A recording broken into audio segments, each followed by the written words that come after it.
You did? That's good. You should know Tony Gordon. Tony Gordon from the trustee.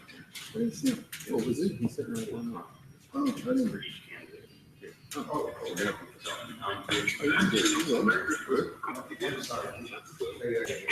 so they come out. See who hate? See that? See what they have to say. Oh, really?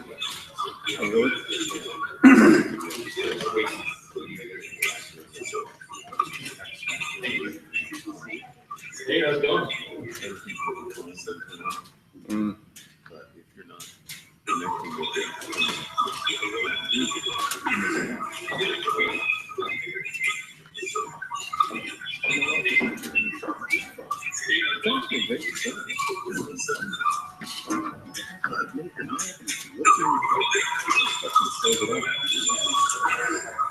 well, but this is actually an example of where one is used as effectively community practice. Great tattoo. How you can get them. This is the criteria the committee came up with.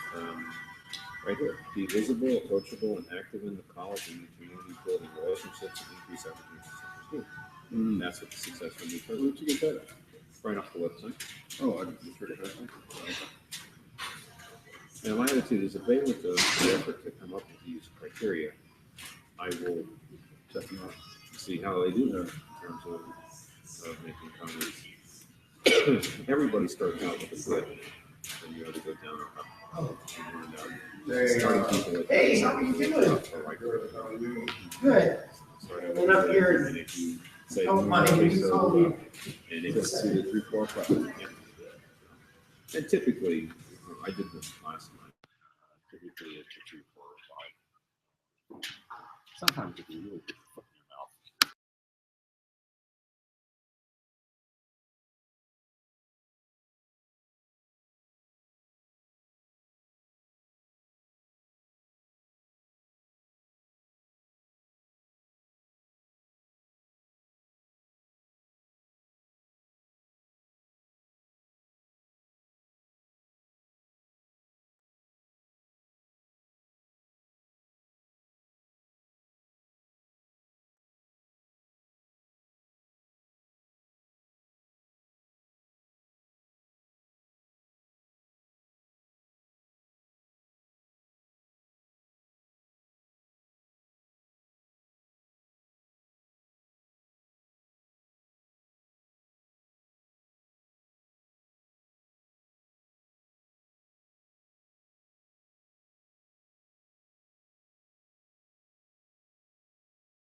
But he was classmates when I was entering school. If you were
Yeah, no, I remember. Huh?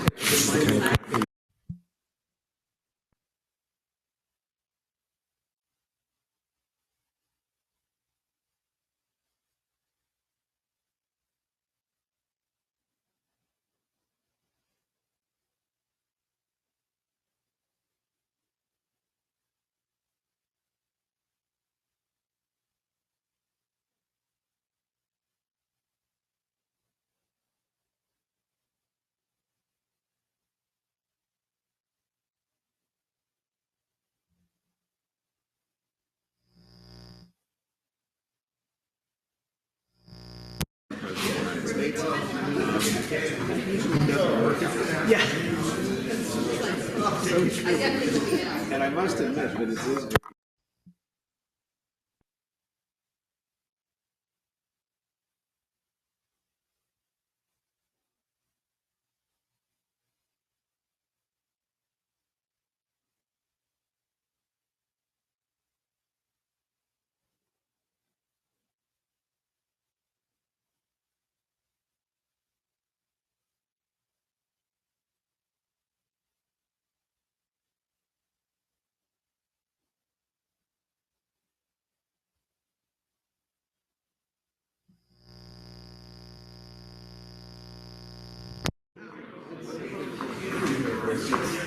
It's phenomenal.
candidate will have for 45 minutes. A couple of logistic things I want to go over before we bring our first candidate out. Thank you on behalf of the governing board and Chancellor Benjamin for coming out to see the forms and the candidates for the next president of Contra Costa College. What's your input? It will go to Chancellor Benjamin to be incorporated into the decision-making process. As we came in today, hopefully you picked up comment cards. The first comment card for our first applicant is green in color. Make sure that you have the right card matched with the right applicant. You don't want to get those things confused. Another logistics. If you have a cell phone, please put it on silent or turn it off, just so we don't have buzzers and chicken clucks and things like that going on when the applicant thanks me in for the question. The way the forum will work is we'll have each applicant come out, say a brief statement, and we'll open it up for Q&A. There will probably be some comments and questions that have already been turned in. We'll ask the applicant to respond to those, and then there'll be some time for you all to ask questions if you'd like to. And then each applicant will have a chance to wrap things up. And say that will last 45 minutes for each person. If you need anybody, Rose, if you need somebody to pick up your comment card or things like that, or if you're going out picking up comment cards, then Michael Peterson. If you bring in first applicant, maybe no Michael, secretary assistant for the president of the college. So with that, I will get things going. If you have other questions, I'm Gene Huff. I'm Executive Vice Chancellor of Administrative Services for the district. I'm honored to be here representing Chancellor Benjamin. So we will bring in our first applicant and get things going.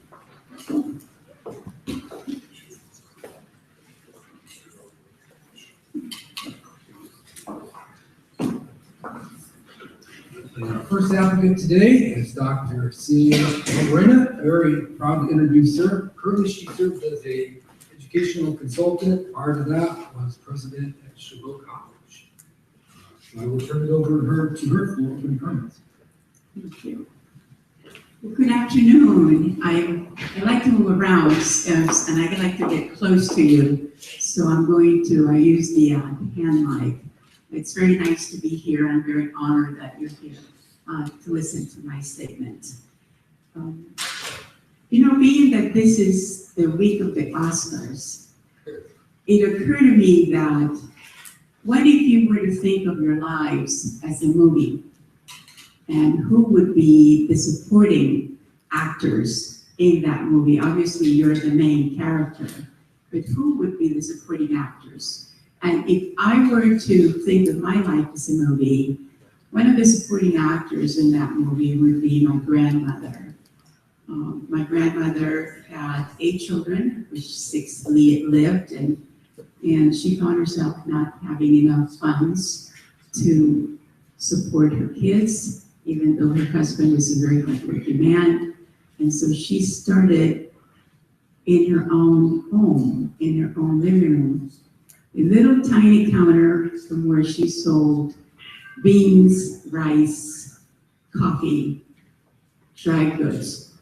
And this provided her with the extra money while she could also watch her kids. And I think of her industriousness, her imagination, her creativity, and that always follows me around. And then I think of my mother, who would have liked to go to college, but in her time, people were asked to raise kids to find out how to run a family and how to keep a husband happy. And so that's what she did, but she would have liked to go to college. If my grandmother would have been a woman in this region and had a community college education, she would be having one of those startups and she would be employing people. And if my mother would have gone to college, starting in a community college, she might have been a nurse and who knows what, she might have been a doctor. So she had this vision that she would send us kids away, and we were encouraged to apply for scholarships. And I applied for a scholarship to study in the United States, and my brother applied for a scholarship to study in Brazil. And we went, and we were supposed to come back. Well, In my classes in Findlay, Ohio, and later in Bowling Green, Ohio, I was the only Latino in my class. And that kind of created some dissonance because I thought of the United States as the land of opportunity. And I wonder why, because I would see Latinos in town, but not in my classrooms, occasionally an African American student. And I think this experience started me to think about what my life path would be. And I think I found my calling in this situation. With a major in economics and a minor in sociology, I started thinking how I could be an agent of change. That was the propelling energy, and that's where I started my career. My first job was as a person that would help settle migrants that wanted to come out of the migrant fields, out of the fields and stay in town, because that would give their children the opportunity to have continuity in schools. Later on, Bowling Green State University put out a position of having someone who would bring in more Latino students into the college, and I thought, now I can go there. And fortunately, I was hired. And through Bowling Green, I became the coordinator of tutoring, not just because support services were needed, as I found out, so that students could achieve, in addition to recruiting and counseling and so on and so forth. Eventually, I became a director, project manager, and then a director of EOPS. My people are here, underrepresented students. And then I began to learn about budgeting, about hiring practices, about faculty contracts, about evaluations, about how to apply for other grants. And in addition to EOPS, there was a shortfall during that time. We were going through some retrenchments, some of those times that come once in a while, but we don't have enough funds. And they asked me if I would also be the director of ESPS, not with any extra money, maybe a stipend, but just with the same salary. And I would channel my grandmother and her industriousness, and I said, yes, I'll do it. Not only that, I partnered with a dean of language arts, and together we brought in some funds for a learning community called Teachers of Tomorrow. I also brought in a MESA grant, and I became the dean of special programs. Now, I didn't know that that would happen, but it was that vision of my mother and that industriousness of my grandmother that I get thinking about, because when you work hard and you work hard at something that you love, you create opportunity not just for others, but for yourself. Whenever people ask me, as being a college president, is being a college president your number one dream? I said, no, I did not think that I would be a college president. But at every job I thought, I would see the other people doing those jobs, and I would say, I think I can do that job. So when the vice president would open at Hartnell College, and that fit the demographics, and that fit the college needs, the challenges and opportunities, the things that I love to do and that I'm good at. And I went there. And then Chabot had the same multicultural milieu that motivates me to be an agent of change and to be challenged with how to bring opportunity and how to help families at the same time that through the process, I have learned about how to manage FTEs, enrollment management, all of those things that you have to do to keep our colleges open. So at Hartnell, we went to the community to ask for a bond to expand our sites, to build new buildings, and I learned about that process. We found that it would take no more than $19 per 100,000 property values for the bond to pass. And we worked on explaining to the community what the needs of the college were. Over at Chabot, we already had the funds, $250 million. And so the process was work with architects, work with stakeholders, and develop the facilities that would be needed for our students of today. I was delighted that one of the first projects out of the chute was the student services building. Why? Because students don't know where to start. They come to our colleges and they say, how do I become a student? And so that was the gateway into how to become a student, how to understand the processes and so on and so forth. I am here in front of you because I love the work. I think that this college just has the challenges and opportunities that reflect what my life path has been and where I have been good at and what motivates me to live a life of service and to encourage all the innovators that I work with to produce at their best. All of the people that bring imagination and creativity and ideas to be rewarded, to be recognized. And in that sense, it's through their work that the transformation of the college to fit the current needs of students occur. I hope that I'm a competitive candidate, though I have also looked at my competition, and I think I have some heavy competition. So thank you very much for listening to my life story and my path. And I believe that now we will have questions, right, Gene? Absolutely. So we'll open it up. We have microphones coming up with a microphone right now. So if you have a question, just raise your hand and we'll work our way around and take questions.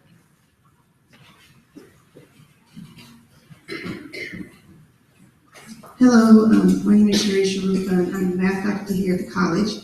I invited my class to come to the public forum, and there was a student who couldn't make it, and he wanted me to ask a question. So out of respect for my student, here's the question. Since student retention is important, especially in the community colleges, as president, what would you do, aside from annual instructor evaluations, to ensure that Contra Costa College has quality, accountable instructors that both retain and effectively teach their students? What process would you have in place where a student could complain about an ineffective instructor and know their voice was being heard? Thank you.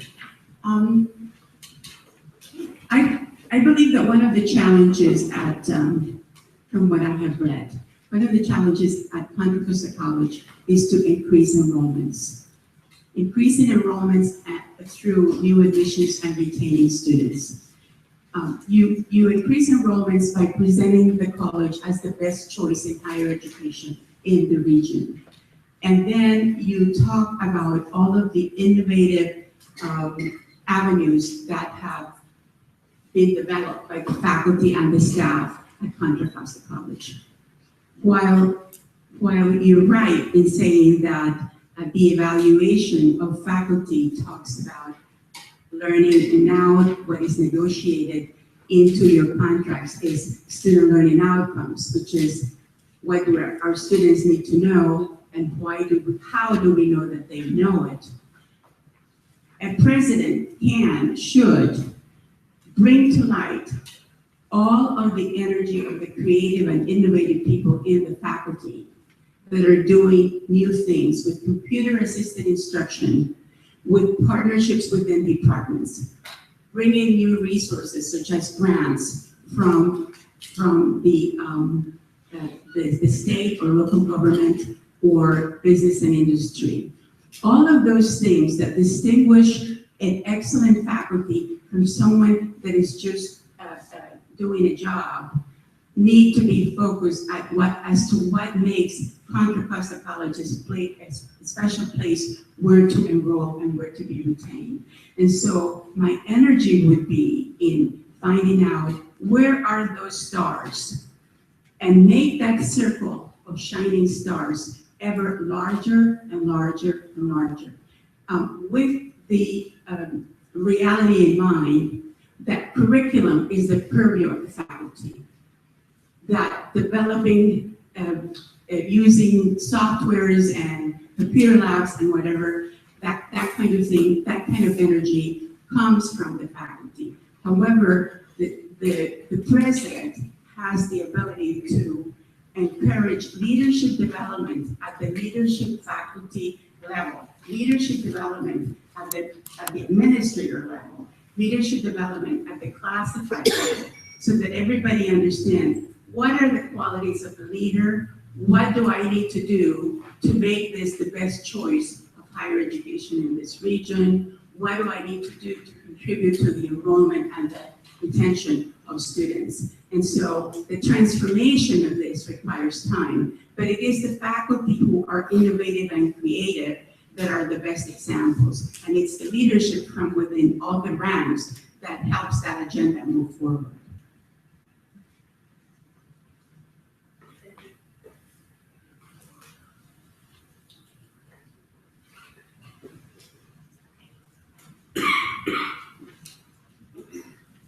Good afternoon. My name is Alfred Zuniga. As I read your brief bio that was presented to us, I noticed that you've had a number of administrative positions, and I have two questions. Now, I don't recall that the bio that was given to us that you had any teaching experience, so that would be my first question. Do I have any teaching experience? Okay. Have you had experience at the secondary, at the community college, at the four-year institution? Yes. And the second question that I would like to ask is, I noticed that although you've had a number of administrative positions at different levels, you are currently not associated with an institution in an administrative position, although you have a consultant business, I guess. And that is an important area to cover. Thank you for your question. I have taught Spanish as a second language at Sacramento City College and at Modesto Junior College. And I have taught that as an adjunct faculty in both colleges. At Modesto Junior College, I also lectured on social and political factors in Latin America that are presented through the writings of selected novelists. And the reason why I did this is because it's not only that Latinos don't know the richness of our literature, which is in itself a deficiency. You have to know the richness of your culture in order for you to stand on your own 2 feet. That the people that we deal with also do not know that there are Nobel laureates that are from the Latin American world. And so my emphasis was in presenting this beautiful literature. For example, Mariano Azuela and his writings on the revolution, the Mexican Revolution of 1910. I also wanted to present the writings of Carlos Fuentes and his presentation of what happened in society in Mexico City after the revolution. What were the aftermaths? I also wanted to present the writings of Miguel Angel Asturias, who is a Guatemalan, and who presented the effects of the United Fruit Company in Latin America and the engagement of the American government with all of the circumstances that did or did not favor the people because of the influence of these, the United Fruit Company and the imports that were coming from Latin America. Yeah, go ahead. As piggyback on the comment that you made, during the 1980s, there was a hot war in Latin America. United Fruit Company was one of the first in Guatemala. That is correct.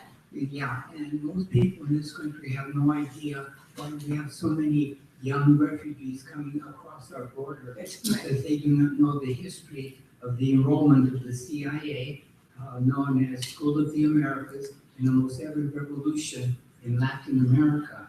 I think you and I could do a lecture together. Pardon? The two of us could do a lecture together. I would love that. No, but the point I want to make is, say, for example, we have AB 540 in DACA students.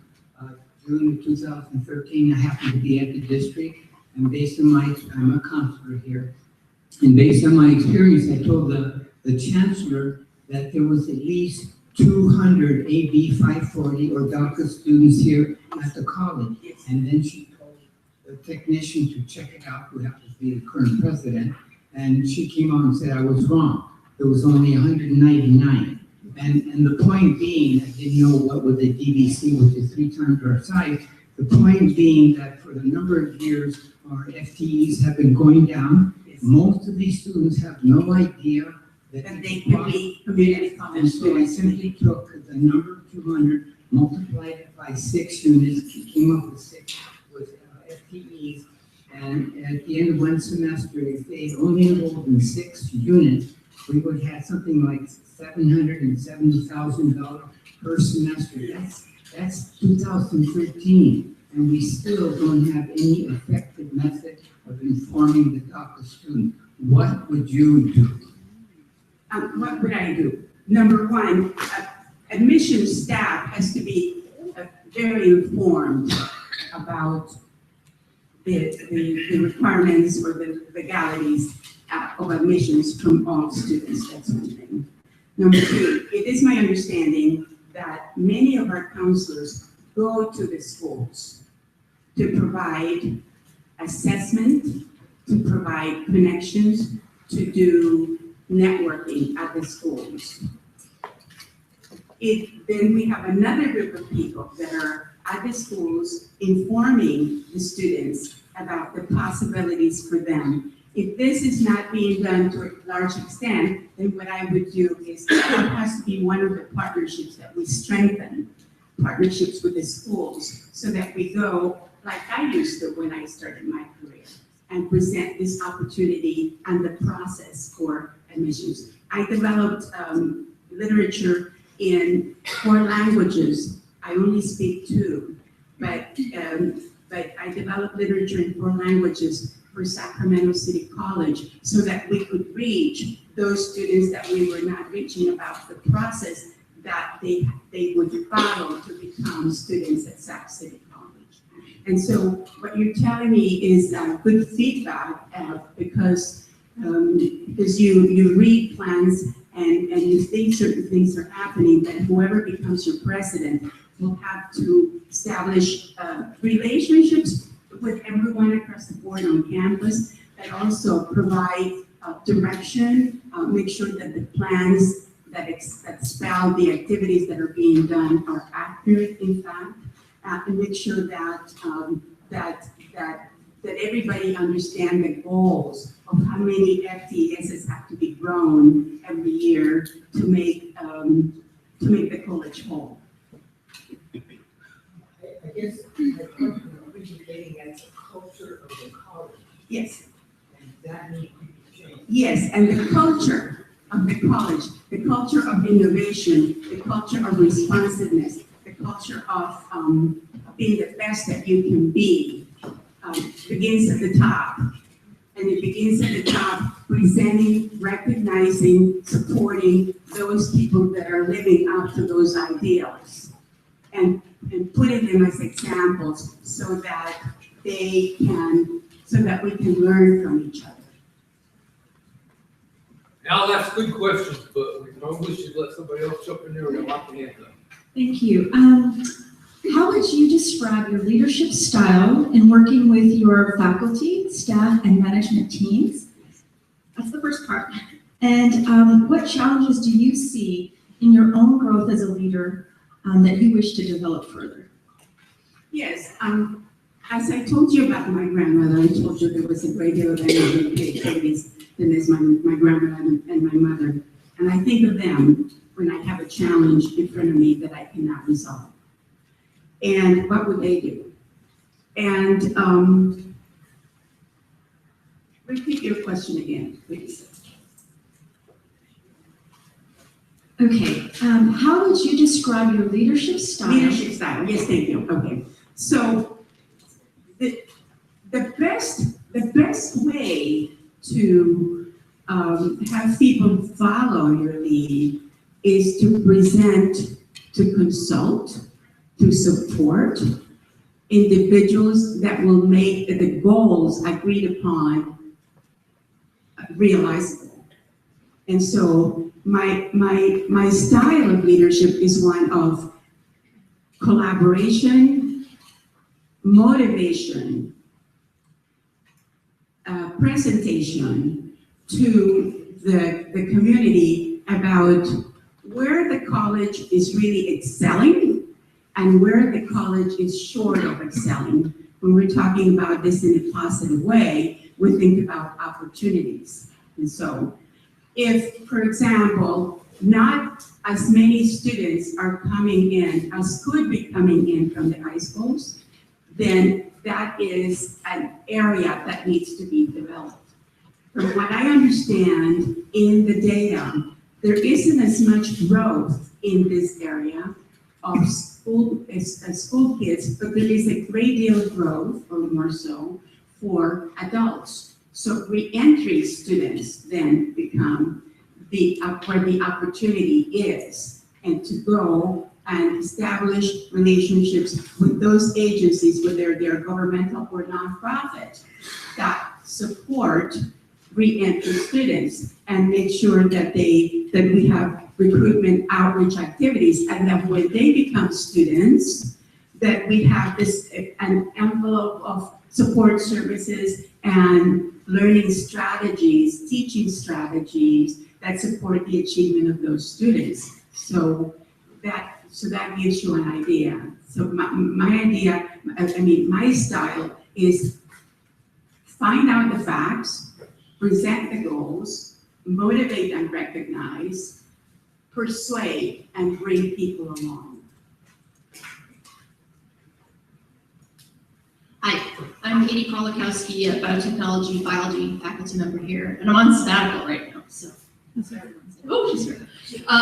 So my question is about the UC Berkeley Global Campus at Richmond Bay development that's going on here. Yes. So briefly, it's about 5 miles away, and it's going to be a research and international campus.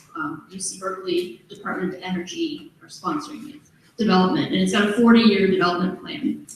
And it's going to have a huge impact on the city of Richmond, our service area, and it's going to impact housing, displacement, employment, making sure local people are employed, procurement through local businesses, and of course, education. And so my question for you is, what would you do as CCC's president to ensure that our work here at the college is in line with helping students in our service area really benefit from this huge project going on?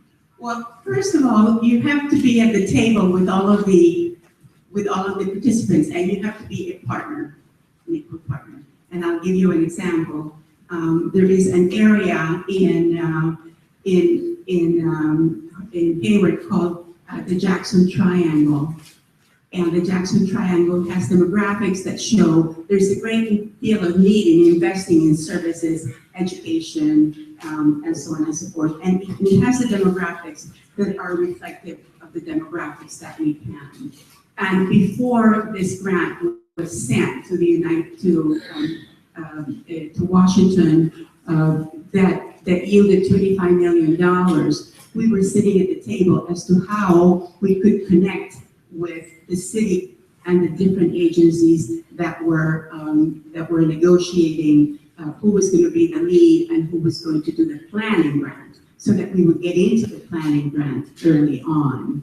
And so Chabot is one of the signatories of that grant in two areas. One of them is early childhood education, because it starts from when they're babies, when they're toddlers, that you start rewiring the brain and putting in the mind the self-esteem and the idea that I will go to college eventually. It starts right then. And then also we would have interns in the child development centers that way. Also, our students could have internships paid and unpaid in the different non-profits that were going to support the development of the Jackson Triangle. And so you're always thinking about, I need to start when the planning start. I need to articulate the needs of the college. It's all about how can students benefit from this partnership. If it means internships, if it means partnerships that produce resources for the college, whether it's tools, whether it's computers, any kind of other resources, whether it's payment of faculty to develop a particular program, a new program that's needed, that kind of thing. And then you have to tie it to the students.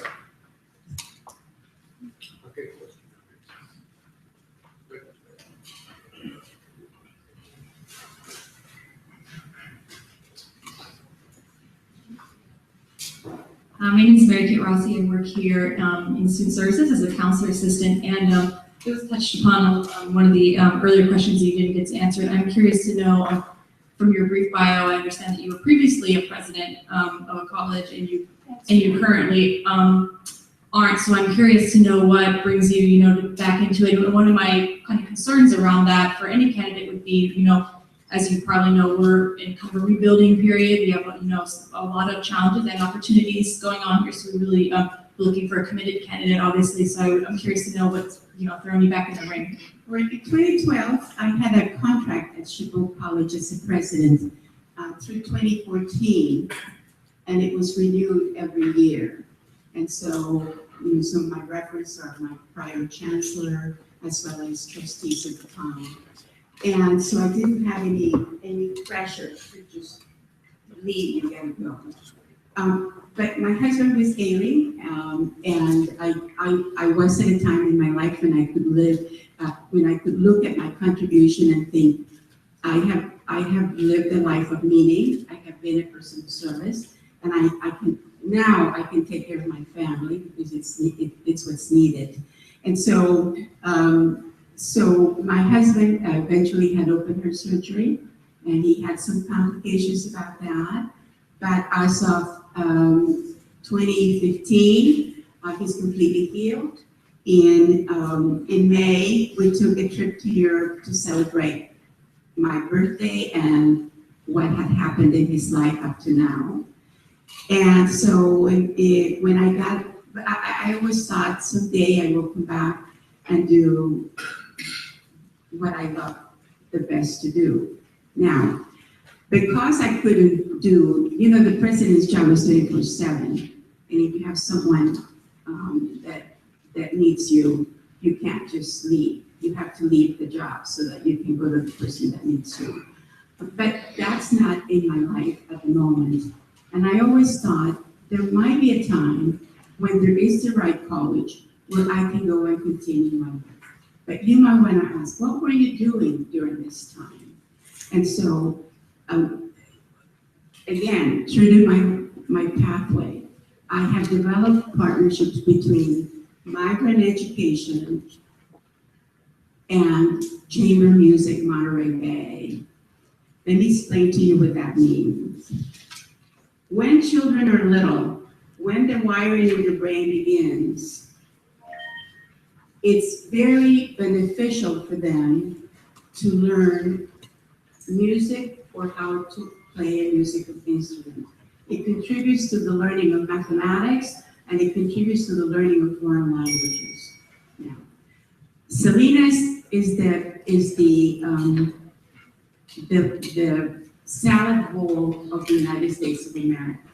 There is a great deal of labor coming from Salinas in getting us inexpensive produce.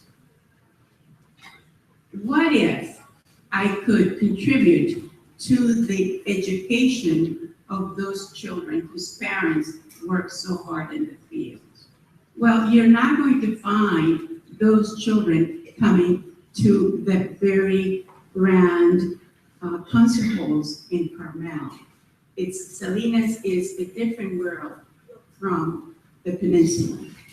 And so the partnership that I have developed is to have busloads of migrant students that come and they sit in the first 3 rows, not in the empty seats, in the first 3 rows, and they listen to performances by world-renowned performers.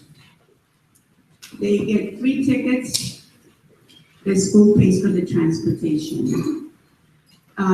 In negotiating this, the migrant education coordinator that I talked with said, you have such passion. What I want you to do is come and present in my parent conference. I said, Christopher, I will present in your parent conference if you bring the kids to the concert.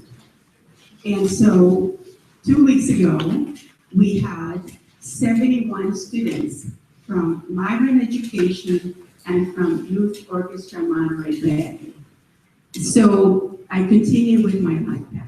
Now, the other partnership that I have contributed to, I hope I have made it more efficient than the way it was, is between Salinas Valley Memorial Hospital and 2nd, 3rd, 4th, and 5th graders. Salinas Valley Memorial Hospital is one of the few, there's 2, hospitals in California that have a medical museum. This medical museum is used as a classroom. There are teachers that are mentor teachers that have developed a curriculum that they teach to engage them at an early age in STEM fields. What if they knew more about the circulatory system? I teach the circulatory system. What if they knew more about how medicine had been practiced in the past 100 years? What if they knew about how pharmacy has developed during this time? And so it's my pride and joy to see those slides that go on. And even though not all of them are going to turn into scientists, some of them will. And so again, my life path, the things that bring meaning and purpose, the things that I do, have to connect with being a change agent, with bringing the kids that would not normally go into a hospital to get instruction. And for the juniors and seniors, we present all of the occupations that are available at Salinas Valley Memorial Hospital, the range of pay for each occupation, and the schools, the colleges that have programs that train them for those types of services.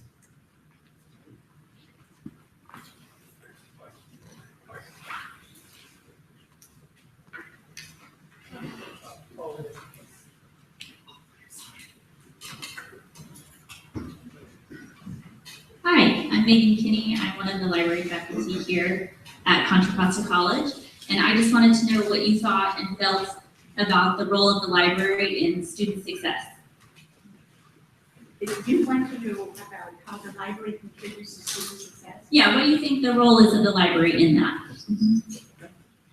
So, in our current libraries, we have a great deal of computer-assisted instruction. As the president, of course, you want to bring the latest technology that the faculty can use for the service of the students. The best contribution that I think is learned in the library is learning how to learn. A passion for learning, a passion for continuing to learn in your own discipline. So, a passion for, if you are, for example, in your biotech, which is an emergent science, in your biotech program, how can I continue to keep up with the learning that is developing in this emergent field? One of your excellent programs is in the automotive technology. So a passion for how can I continue to learn in this area where there are hybrid motors now. We're developing cars with sustainable fuel. How can I continue to learn that way by using the library? And so learning how to learn, learning how to keep interest and thoughtfulness and passion for your own discipline, I think it's one of the contributions that the library can do. I also want to tell you that I believe libraries are magnets for investments, and that having the latest, we call them, what is it, library resource centers now? We used to call them library, but I think we call them resource centers now. In investing in whether it's a philanthropy, from a philanthropist or from a bond, I do believe that a library would be, an up-to-date library would be a major investment that would pay off tremendously for the use of students, because all students need to use the library. And we have time for one or maybe two more questions. So. If you don't have a question about that, I'll tell you my love or lack of love at Chabot in the library. I wanted us to have a new library, but the library at Chabot is an iconic building that is in our logo, and I could not turn the faculty around as to why we needed a new library when this is part of our logo. And I kept thinking, we can change our logo and put in the new library. But it's a library that is very, very, well, in my mind, is, there are 300 and some days of sunshine in Hayward, and it has very narrow windows. So it's kind of dark and so on and so forth. And I really tried my darnest to use some of the funds to get a new library. But where we did compromise is in refurbishing the library and just getting rid of some of the old equipment and making everything a little bit more attractive. But I would gladly just torn down the building and start from the ground up. And that would have been one of the features that we would, by which we would market the college, the latest technology, your best choice. Why? Because of this fabulous resource that we provide for the community and for us. Dr. Barberina, my name is Dr. Rick Ramos, and I have the next question. According to recent data, Contra Costa College is faced with a $1 million deficit budget. What experience do you have with budget deficits, and what strategies would you employ to develop cost-cutting measures? Yes.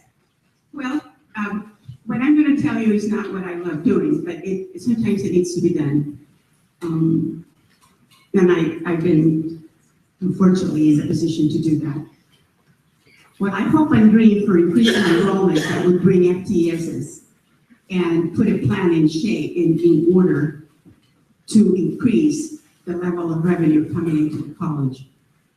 Sometimes you're in a position where you have to cut.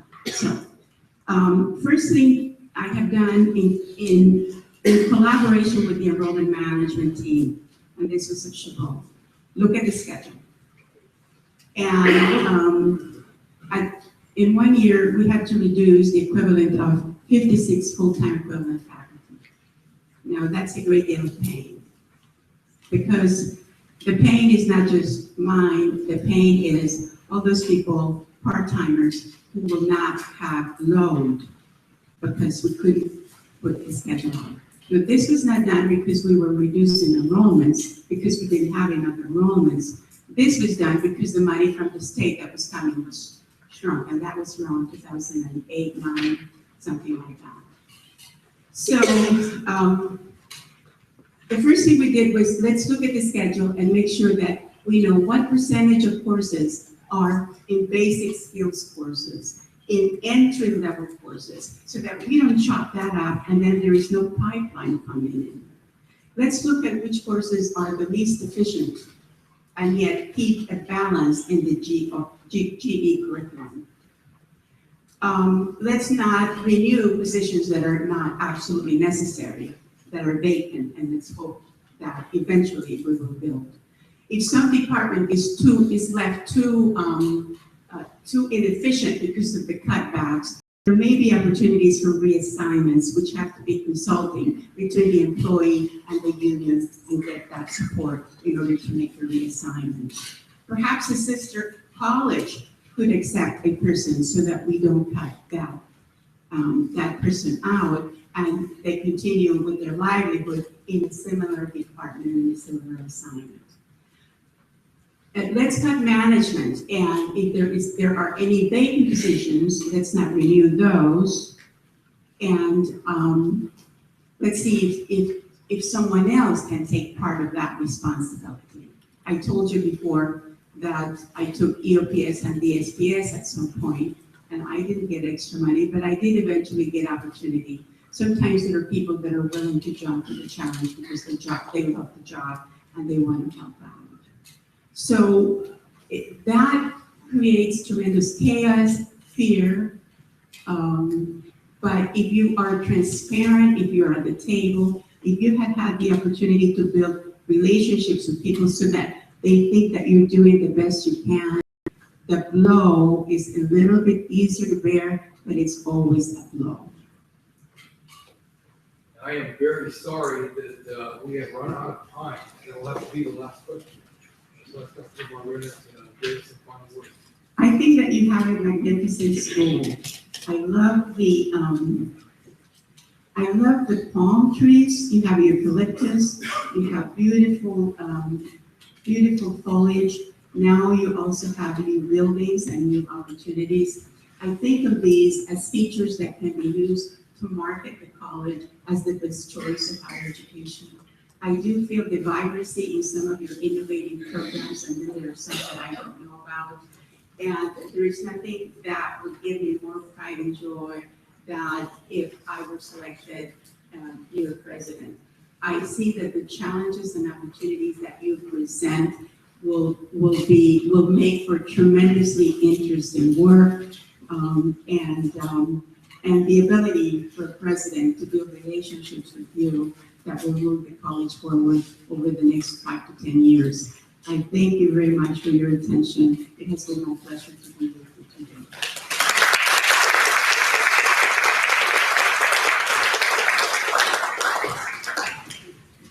Dr. Barberina.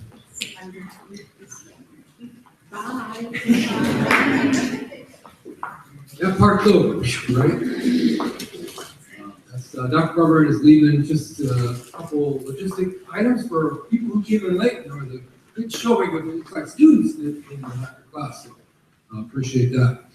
The green card is the comment card for Dr. Barberina. We have different colored cards for the 4 candidates you'll see this afternoon. So please make sure to write any comments you have for Dr. Barberina on the green card. You need pens or pencils. I've seen some have arrived, so you can raise your hand if that's the case. We will be starting about 5 minutes late for the next candidate, just to give us some transition time, so you have about 10 minutes to wrap up. And we'll go back out and announce the next candidate.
Good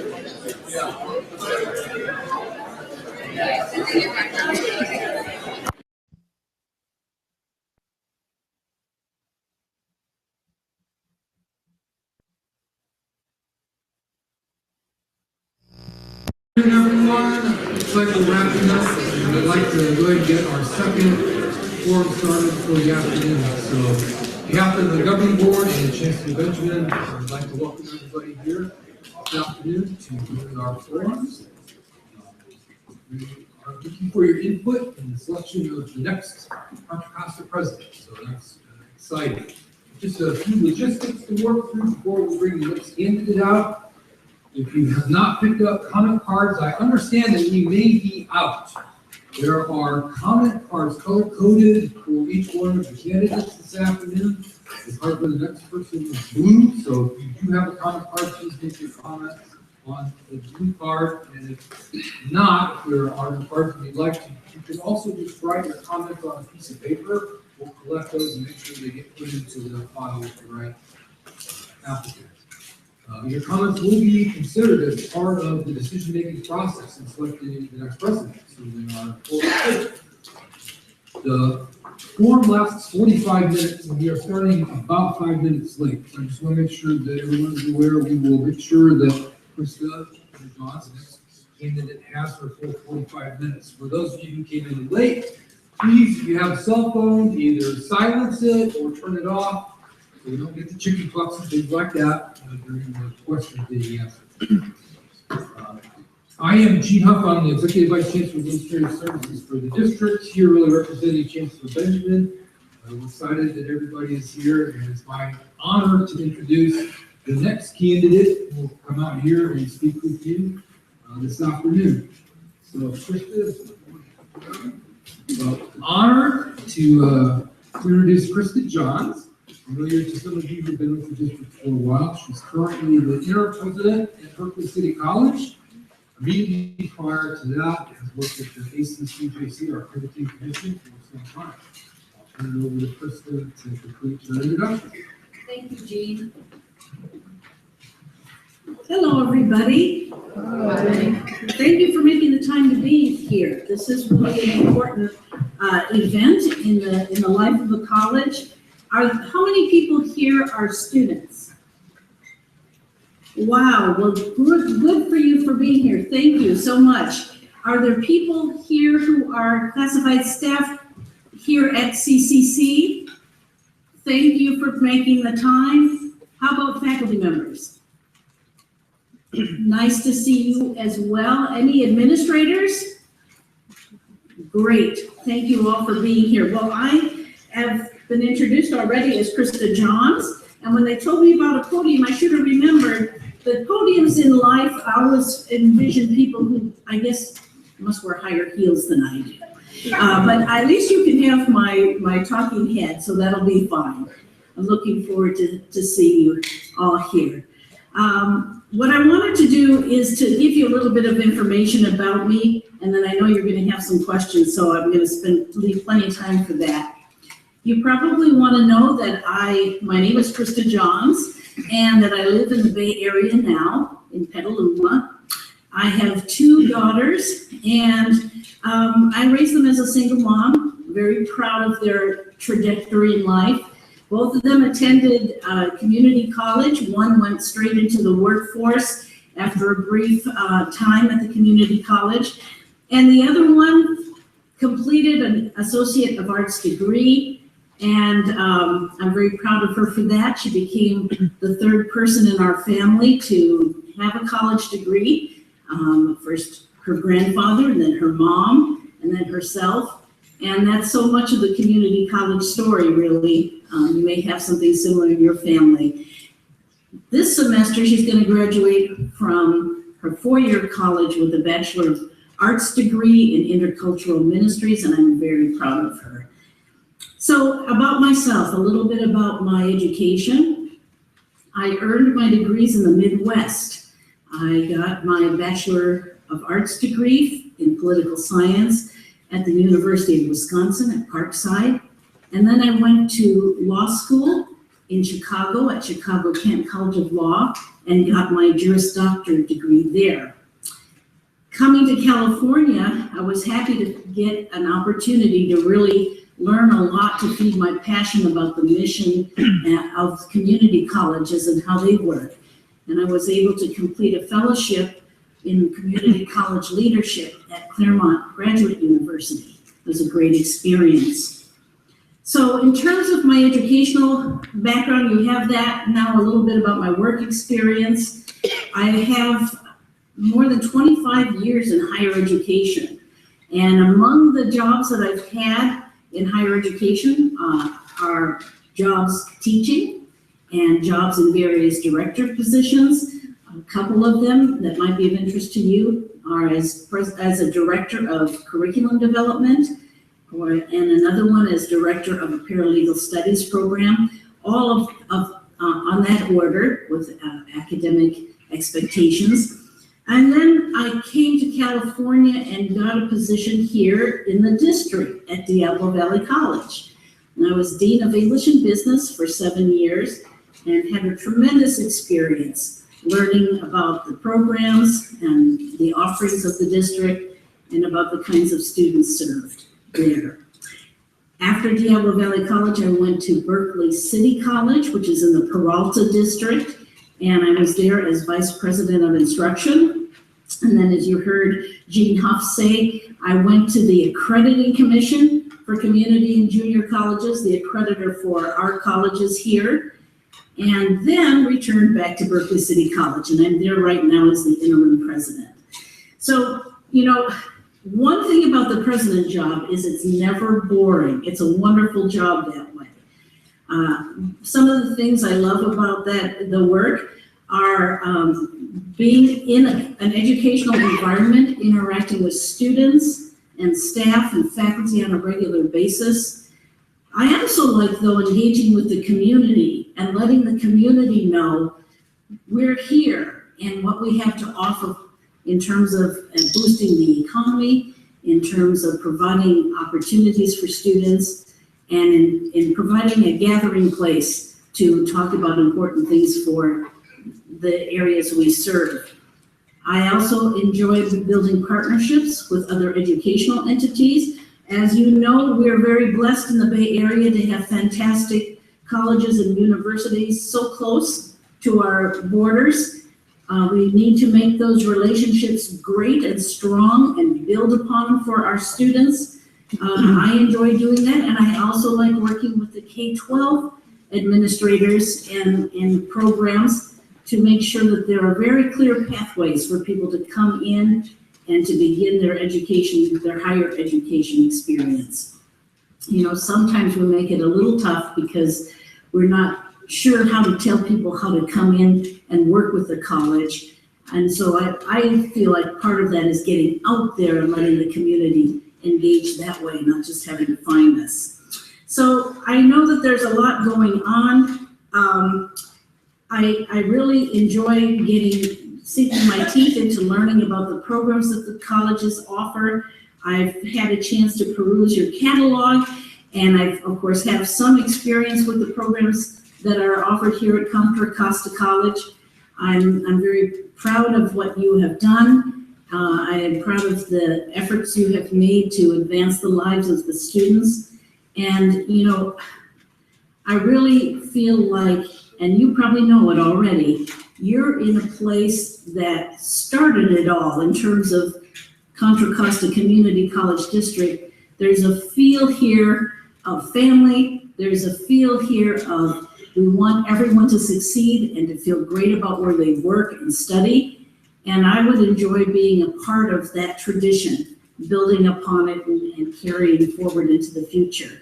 So I know you probably have very specific questions of me or about my views on things. So I'm going to stop talking and see if we can answer any questions for you. Very good. So we'll open it now for questions. So if you have a question, just like last time, raise your hand. We have at least one microphone around. Those will come on and try to get to everybody. Hi, I'm Katie Kolakowski from the Biotechnology Program, and I have a question about your ideas about the Berkeley Global Campus at Richmond Bay. It's about 5 miles from here, not yet. And it's a proposed research and international campus as a partnership between UC Berkeley and the Department of Energy. And there's a 40-year development plan associated with this. And it's going to have a huge impact on Richmond in terms of housing, employment, local procurement, and of course, education. And so I have a question for you about it. What would you do to ensure that Contra Costa College, here, us, in our work, is in line with helping students in our service area fully benefit from this great project? That's an excellent question, and I imagine there are opportunities similar to this, although maybe not as grand of a scale in other areas of the college as well. You know, Contra Costa College some time ago made a significant investment in its STEM, its science programs, and it is of a caliber that deserves to be in the Bay Area. And it deserves to be at the table when one is talking about programs like this that are advancing the science and the practice in biotechnology and in other aspects of science work. One of the things that's important is to not wait too late to be at the table. And so as president, I would be developing my relationships on behalf of the college with leaders in other important areas, in government, with UC Berkeley. By government, I mean state and national, as well as the regional and the local governments. And really would be trying, and also with the business community, making sure they were aware of what could be offered in service of this large plan here at Contra Costa College. One of the things that people are becoming more and more aware of is that all of the U.S. economy and all of this region is best served with a diverse workforce, and is best served with people who are able to find work in their communities. And what Contra Costa College can do is connect these large efforts to the community and to the students who come from this community, and their programs and their efforts can be enriched, but then our programs can really strengthen the pathway for our students. So you hear me talking a lot about what we can bring to those programs. Sometimes these efforts are more about a larger idea and less about our students. It's incumbent upon us to make the case that our students actually are going to be beneficial for these larger efforts, and they would be well served to partner with us. The other thing that we would need to do, and that I would need to do, is to find out ways in which the programs have envisioned clear connections, and to make sure that whatever we were talking about doing fit within the goals and objectives of the campus, so that we would be fulfilling what Contra Costa College has set out to do. Thank you. Hi, Krista. Hi. You and I worked together at DVC. That's right. I would say for about a year or so. I would say it wasn't a pleasant experience on my part. My question is, how do you feel about vocational programs? Thank you, Chef Nader. I think a lot about vocational programs. We a lot of times refer to them as career and technical programs in this day and age. And so the vocational and career training programs, if you think about it, are actually what every program at an institution such as ours is about. That is, ultimately, all of our students should be able to be employed following their educational experience, or to have a higher position from their experience with us. But specifically, there are some programs that are designed to prepare students to work and to have gainful employment in a shorter program, maybe a one-year program, a two-year program.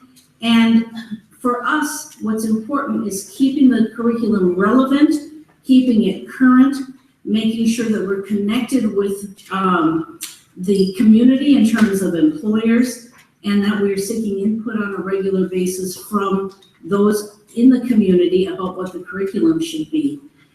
The other thing that we want to do is make sure that the standards of our education are without question. And as you know, when we were at Diablo Valley College, one of the things that was a tremendous undertaking and successful for the culinary program there was to seek national accreditation. There was a lot of work involved, but it was a good experience for the program overall. Thank you. Hello, my name is Sherry Sharif. I'm a math faculty here. I invited my students to come participate in the forum, and I see some of them here, so thank you for showing up. I had one student who couldn't make it, but he insisted on me asking this question, so out of respect for him, this is his question. Since student retention is important, especially in the community colleges, as president, what would you do aside from annual instructor evaluations to ensure that Contra Costa College has quality, accountable instructors that both retain and effectively teach their students? What processes would you have in place where a student could complain about an ineffective instructor and know their voice was being heard? That is a mighty strong question. And of course, the value of the educational experience for most of our students centers around the faculty members with whom they interact in their programs of study. So it's a very legitimate question. The college itself has a variety of ways in which it ensures top-notch faculty for students here at Contra Costa College.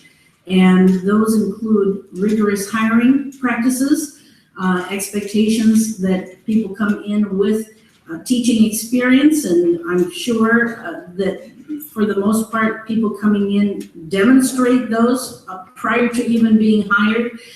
As president, yes, there is an evaluation process, but more than that, what we have to remember is that in a higher education environment, faculty members, in other words, the employees, and including also the classified professionals, will do their best when they are able to keep up with the newest developments in the field of study or the newest developments in the type of work being done. So as president, I will have to have a commitment to professional development opportunities. And one thing we have to remember is the development opportunities have to allow faculty members to advance in their field of study. The faculty members have the knowledge and the ability to contribute to their field of work, and we want to strengthen discipline in that way, the disciplines, including mathematics, but also in the area of teaching. And what is an effective teaching methodology when you have a class full of students that have various teaching or learning styles and learning needs? So the commitment to professional development and faculty development is one that is hard to maintain sometimes when there are budget strictures and so forth, but we should expect to always invest in our faculty in that way. Now, complaints, I heard that at the end of how to file a complaint. There are processes in place for students within the policies of the college to be able to file complaints that relate to maybe violations of college policy and so on. There are also opportunities during the faculty evaluation process to give student-specific input, and that is used in the evaluation process. And so I would have an open door policy where students would be able to talk with me. What I would have to tell students in the room is that we can have a conversation. It will remain confidential if you want it to be. If there's something that you want to have done, however, chances are the college president will have to work with other people. And so at that point, we would have to engage other folks in order to have that anything more done with our conversation. So I hope that that answers it for the student that couldn't be here. Thank you. Hi, I'm Megan Kinney. I'm a library faculty here at the college. And I wanted to know what role do you think the library plays in student success? Well, my first reaction is, are you kidding? But I have to do more than that. There is a lot more to having an effective college education than just coming to class and doing the work and then returning, accumulating the units, and there you have it. In order to get the most out of an education, we know that students have to be engaged with the material, and that engagement has to involve different levels in accordance with the different needs of each student in the classroom. The library and learning support services at a college provide ways to expand the educational experience beyond the classroom doors and allow students to pursue areas of interest within the subject matter of a class that otherwise would not be possible. In terms of engaging in curriculum development and the kinds of resources that are available to students, the library and the library faculty and staff have to be very involved in that. When it comes to figuring out how one might be able to do a research project or how to have an applied element of an assignment, library faculty and library staff can be ever so important. So I would say that the role is vital. The way that it gets realized is through active engagement between the library and the instructional areas. And I definitely support the role of libraries as they've been, but even more so. And I guess I have to say a little bit about that more so. We have online resources now that open the world far beyond what used to be possible with just hard print materials. We have the ability to have involvement with resources that are dynamic, that change given the input of the student. And all of that, if anything, just strengthens the value of the library to the student's overall experience.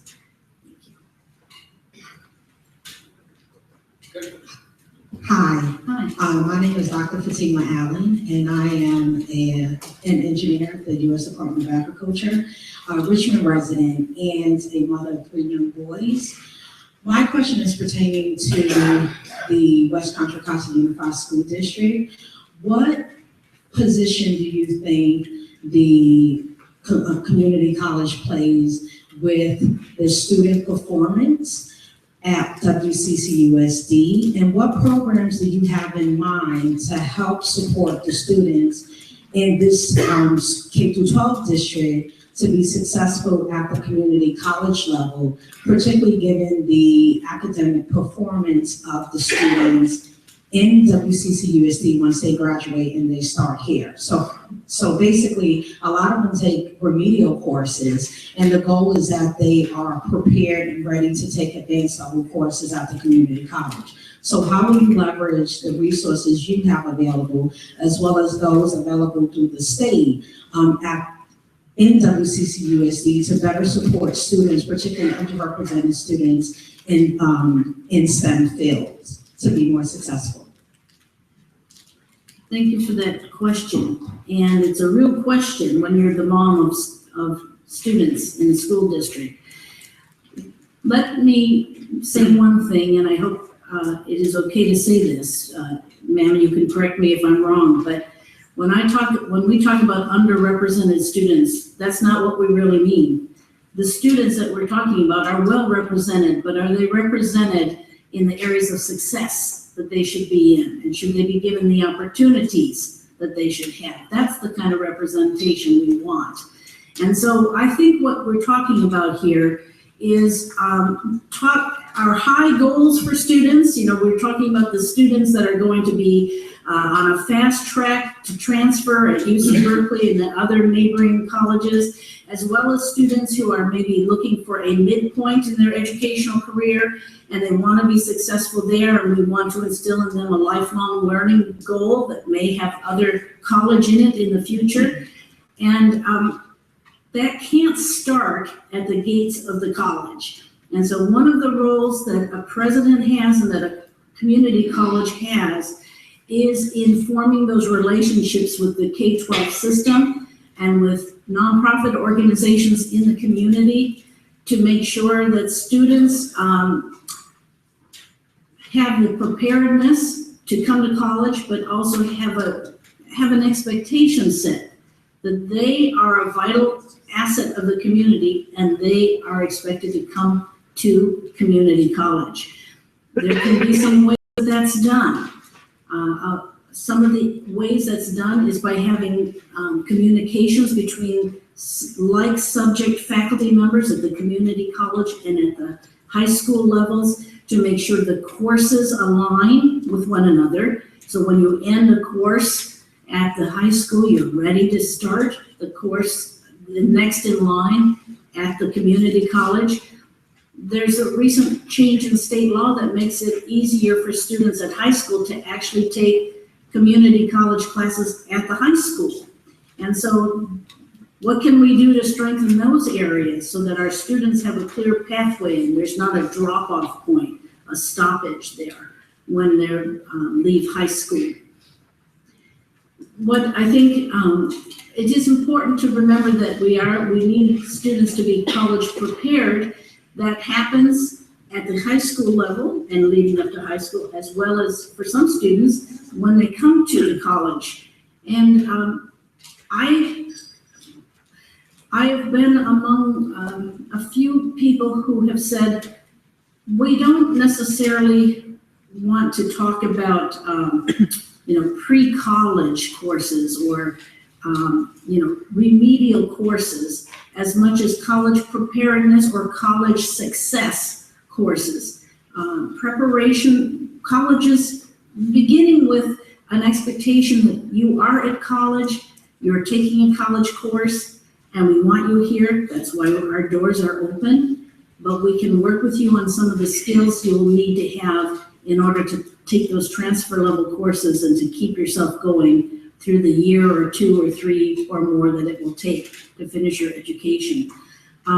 So the communication faculty, communication on pathways and curriculum. We need outreach and interaction between counselors at both levels of education. And we also need to make sure that when people come to our door, they're made welcome and that they know how to take each step necessary to be successful.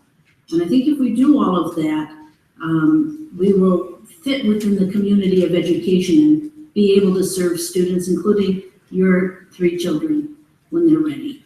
Thank you. Hi, I have the next question. This is just a hypothetical situation.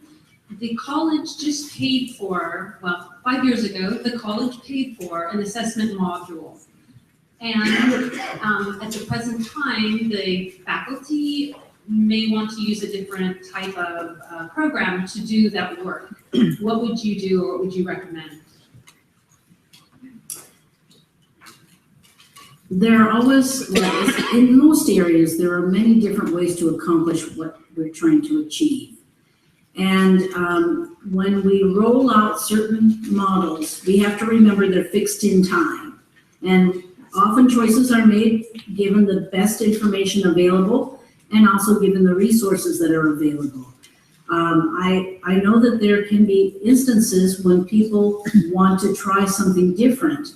And how that's been done in some places has been in looking at piloting alternatives or in looking at ways we try, as you know, with assessment, there's the ability to engage in multiple measures, other ways of getting at that information about where a student might be placed in English or math, etc. And so if there is input from faculty related to how students are doing in their classes, or if there's input, let's say from the assessment folks who are saying, we need to not let assessment be a time barrier or a blockade for getting students in and getting them started in classes as they need to, then that conversation should be engaged. When we're talking about assessment in specific subject matters, it's important that the subject matter experts, the faculty in those disciplines, be involved. There also is the pragmatic point of view of how things can be implemented. and what the investment is in a new methodology. And so, without knowing more, I would not be able to give you a very specific pathway. What I would say is we have to remember, even when we buy and spend money on the latest thing, we are a learning organization. We're constantly developing and growing. And so there is the need periodically to look at things. And sometimes that need happens quicker than we would have liked, but it does happen that way. So I hope I've given you some information on your question. And if you wonder why I'm squinting and turning my head, the lights are on me, and so to see each of you is a little bit harder, and so I'm sorry about that if it looks strange. Charles Gibson, Police Chief, retired. My question is, what is your experience with armed law enforcement police officers on campus? First part. And the second one, what are your hobbies? I love that diversity of questions, and I happen to know a little bit about you, Mr. Retired Police Chief, and I know about some of your hobbies, including in extemporaneous speaking, and I know that you've represented the district well. I personally have not had the opportunity to directly hire police personnel. At my current college, at Berkeley City College, there's a district-wide function that engages with police and security for campuses. Where I have had a role is in how that function works in particular situations, whether it be how to handle particular security questions, how to deal with staffing and hours that may have more or less coverage, how to deal with things that might not be law enforcement per se, but there's an aspect of security involved and we don't really have something to fill that gap. And in those areas, I think that what has been effective has been engaging in raising the need and engaging in the conversation early. And then if it's a resource issue, to really air the importance of whatever the issue is, explore options that fit within our means, but then to never curtail maintaining the safety and security of both our staff and our students. Now, in terms of hobbies, I have well, I guess it's too small to be called a farm, but I enjoy gardening, and I have a little plot of land, and I enjoy animals greatly. I have in my past had a few cows, but my objective there was to not let them ever be eaten, but to teach them tricks and so on, so that they would be always considered absolutely too intelligent to go that pathway, but instead to be used as breed stock. Maybe that's more information than I should have shared. But anyway, I also enjoy going to antique markets, and really what I enjoy a whole lot is learning people's stories. And I know that coming here, I would hear fantastic stories from the students and the faculty and staff who work here.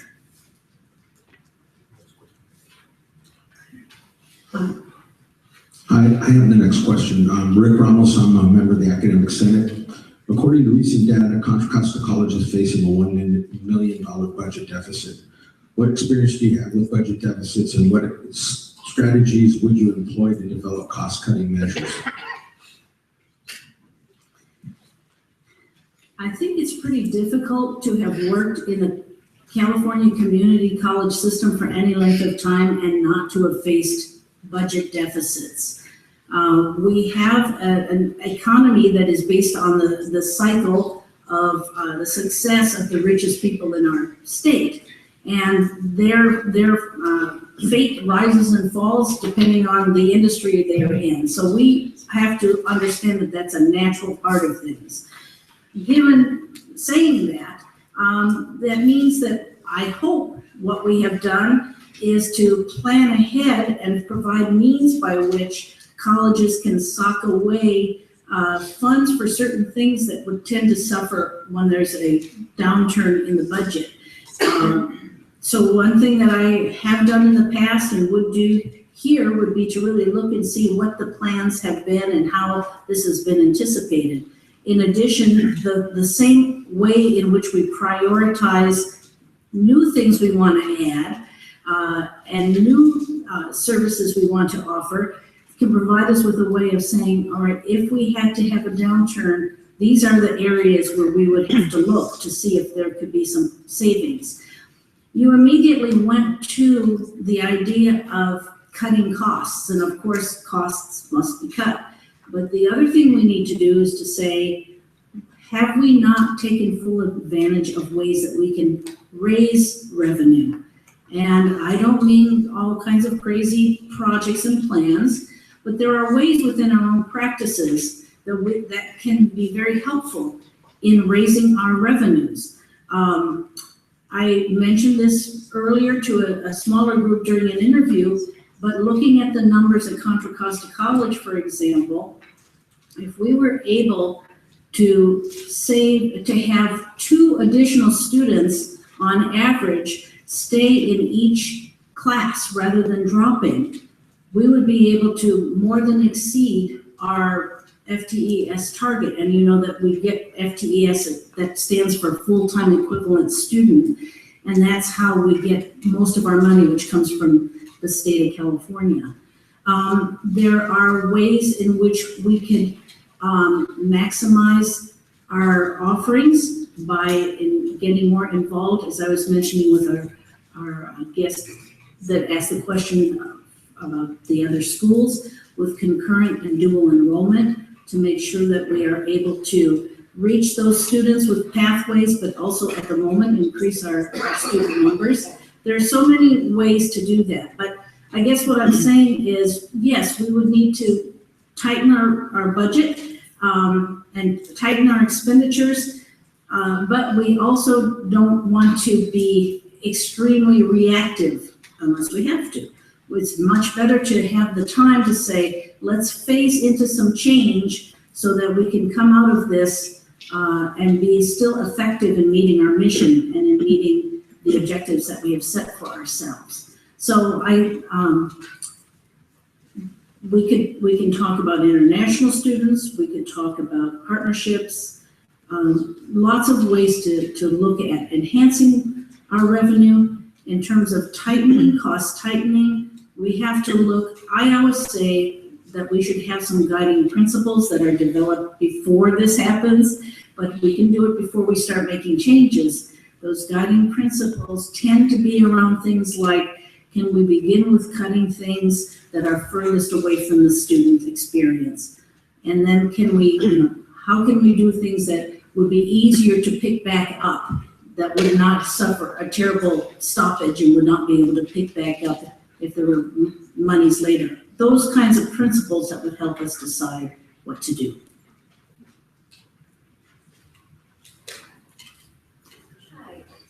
Oh, there it is. Okay.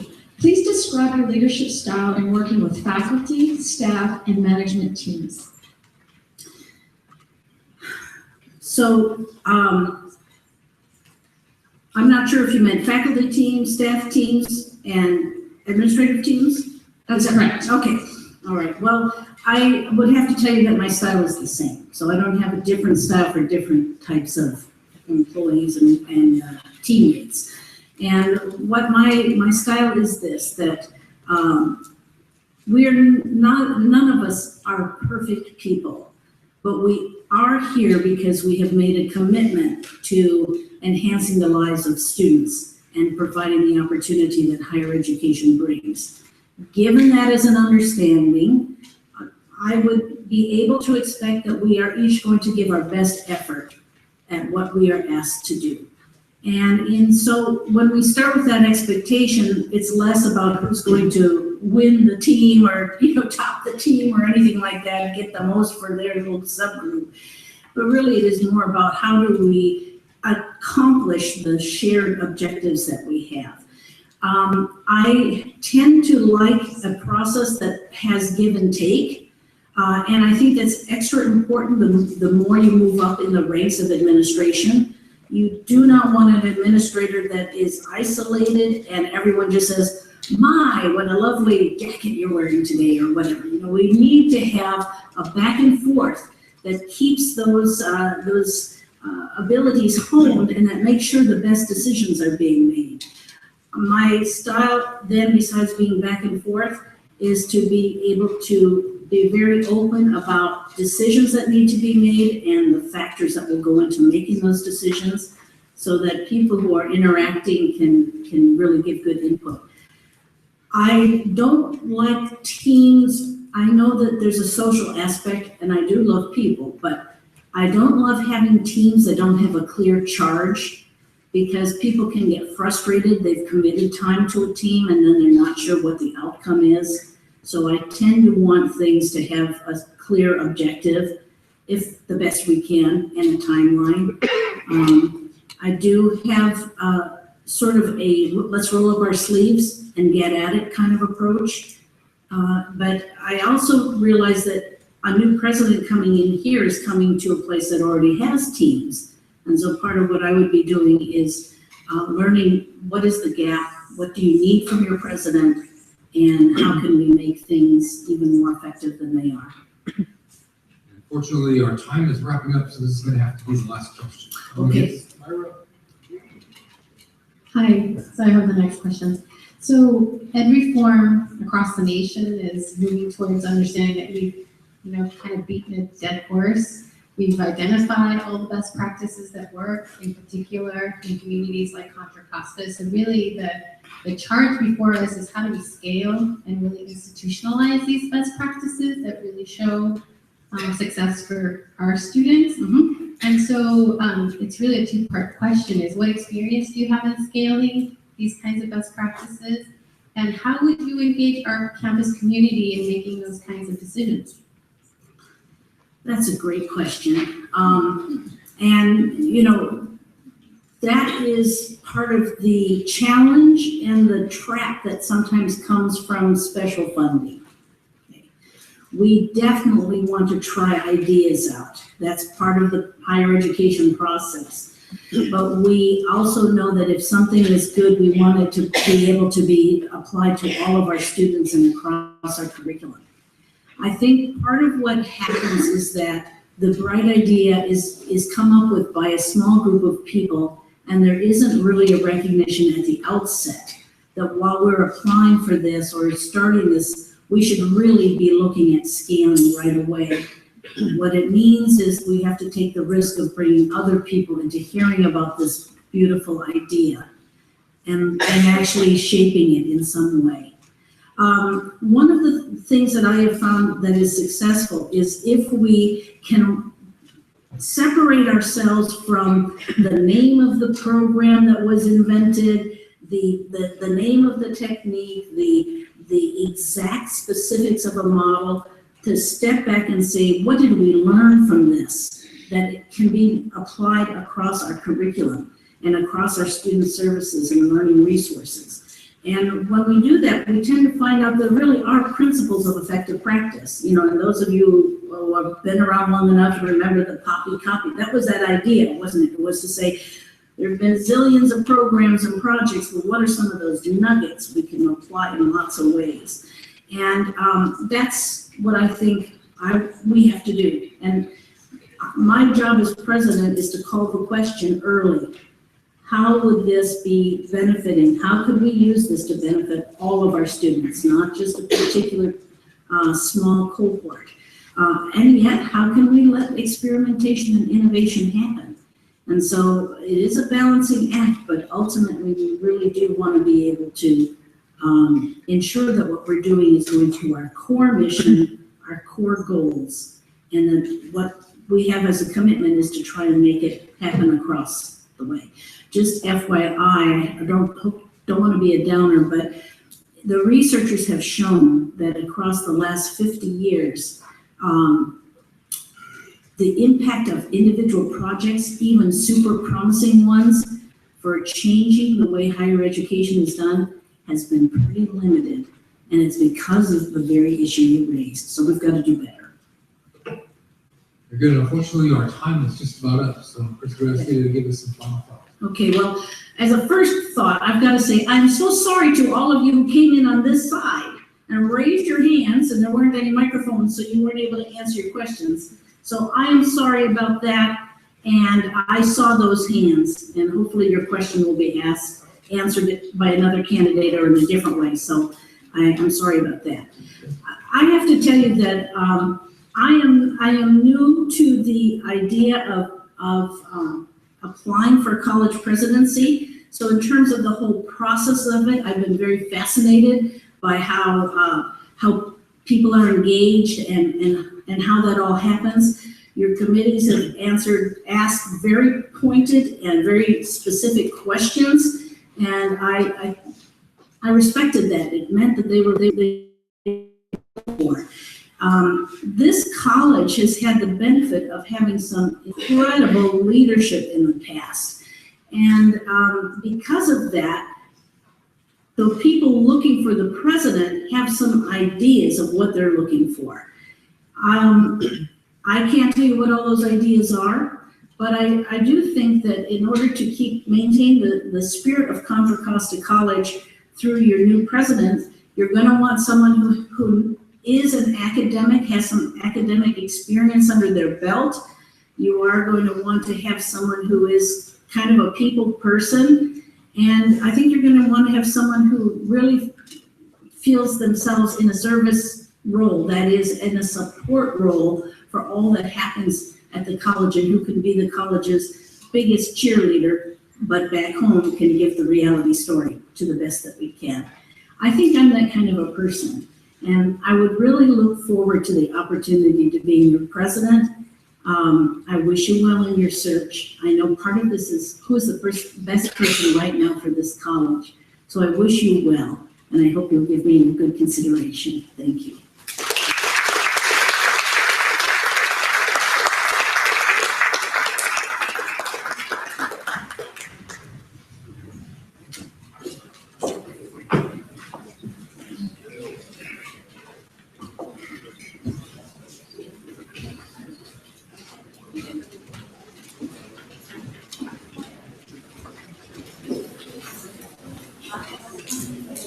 With just a couple of notes, I see people getting ready to leave already. As a reminder, the comment part with Kristen Johnson is blue, so please make sure to comment on there. There was questions earlier about what to do with them. You can hang on to all your comment parts to the end, or you can hand them to Gills or myself, the guy on the blue.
get settled down here, we're gonna start our third forum in just a minute or two.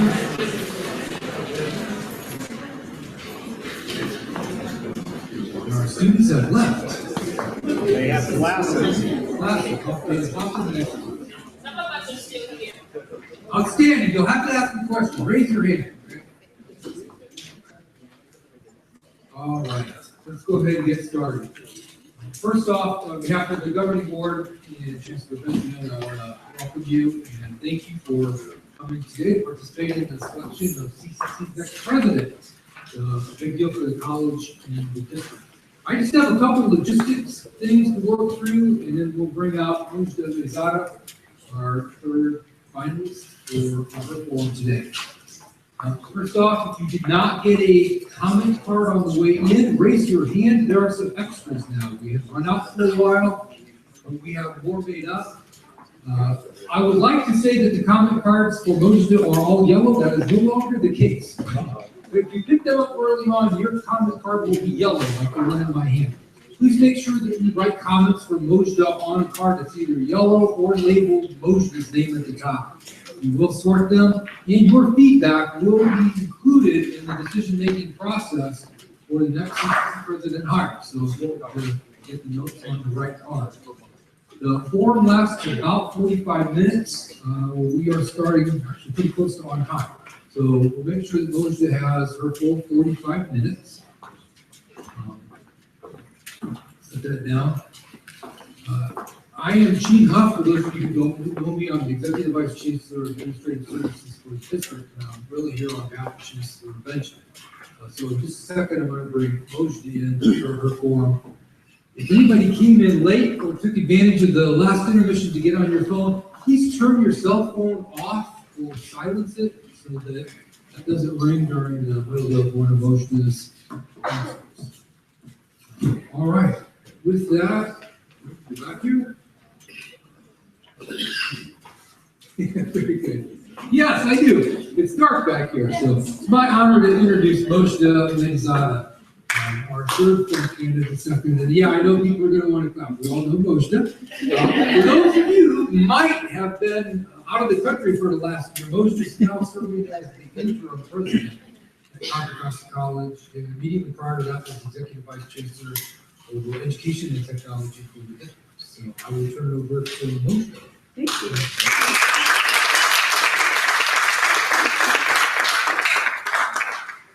Thank you so much, Contra Costa College. How y'all doing? It's really a pleasure to be here before you this afternoon. And I'd like to share a little bit about myself. And of course, after that, Jean will open it up to Q&A from all of you here. I'd like to start by sharing a little bit about my path and what brought me here today.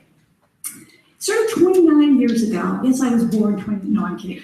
It started 29 years ago when I started my educational and career pathway at Diablo Valley College, so our sister college. And as with many of the students here at Contra Costa College, when I started Diablo Valley College, I really had no idea what I wanted to do. I had no real identification as to what I wanted my major to be. I didn't know what the right blend of courses ought to be that I should take. And part of that was that I was a child of an immigrant family. My parents and I immigrated here when I was 8 years old. They lacked English language proficiency. They also themselves had not been college educated. And so frankly, I understand the difficulties that one faces, the challenges that one faces as a student, as a young person, coming to the world of higher education. But I want to say, being at the community college, having the opportunity to start at a community college really shaped who I am today, because the compassion that individuals from faculty to staff and administrators, the compassion that they showed me really helped me identify who I am and what I wanted to be. And part of that was the fact that, as again with many of our college students today, I needed to earn while I also learned. And in finding the opportunity to earn, I went to the Job Placement Center on campus. We had one there at the time. And I looked on the job board, and serendipitously, there was an opening for a student employee at the Career Development Center. Think about that. I don't know what career I want, but I can work in the Career Development Center. So it was wonderful. I will tell you, I spent 11 years at DDC as a student employee, as a classified hourly, as a classified member, as a professional expert, as an interim manager of student and academic services, and as an adjunct faculty member. And I'll tell you, the way that I found my passion was with that first job on campus. I loved automating things. That's the first thing that I learned was we had 1,200 cooperative education applications coming in, and I had to figure out how to process those quickly and get them to the faculty and get them to their places of employment to do employer visits and what have you. And I created a database, taught myself at the time, and I thought, this is kind of fun. So ultimately, I chose to study computer information and automation systems for my undergraduate study. I also had a fear of public speaking. Yes, I did. But I had to take a speech class. I wanted to transfer. It was required. And my counselor at the time, Mr. Jim King, said, Mojda, you've got to get this under your belt. Take this speech class.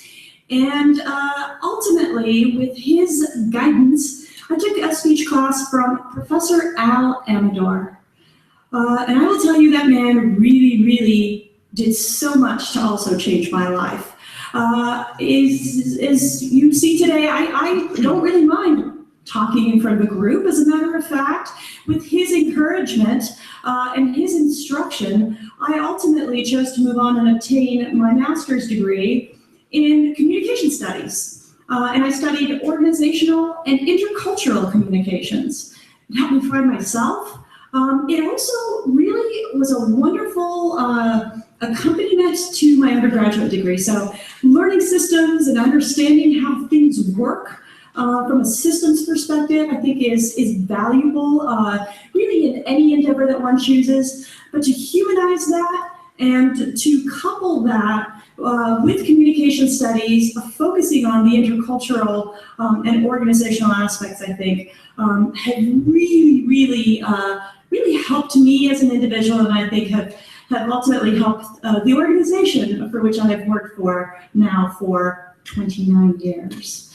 So, after Diablo Valley College, many of you know I've been working at the Contra Costa Community College District. I started there at a time where we were doing a major implementation of a system, and what an experience that was. And I'll tell you, the experience that I walked away with in that particular arena wasn't necessarily the technology aspect and the challenges with implementing technology, but it was learning how to work in a cooperative, collaborative manner in building consensus in how we do things. So how do we print a transcript? What should be included in a college transcript? How do we ensure that our students, the way in which we process financial aid has the most benefit to our students while we maintain ourselves in the legal compliance realm, but also get the money to them as quickly as possible so that they can get in and get their books during the first week of school? There's a lot that one considers when you're implementing systems from a systems perspective, but ultimately it is the bringing people together and collaborating and determining how the business process will function to benefit our students. That's the key. And I think that's really what I walked away from. And I think that is what really helped kind of catapult me in recognizing that I wanted to do more. And frankly, having had that opportunity at the Contra Costa Community College District to serve as the Executive Vice Chancellor for Technology Systems as well as Educational Services, that has been wonderful. So my role encompassed many areas at the district office, from institutional research And I was lucky. I had institutional research background. I was the research coordinator at Diablo Valley College at one time. So at the district, taking on district-wide research capacity was a really important endeavor for me. Also, working with workforce and economic development.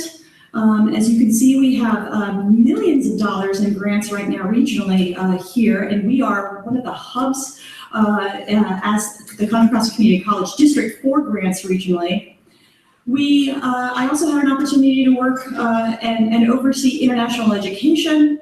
We have a growing international education program district-wide, as well as, of course, as you know, my background in technology, student services, working with many folks throughout all three of our colleges in implementing various aspects of student services, including our student success and support program plan, focusing on equity in our equity plan.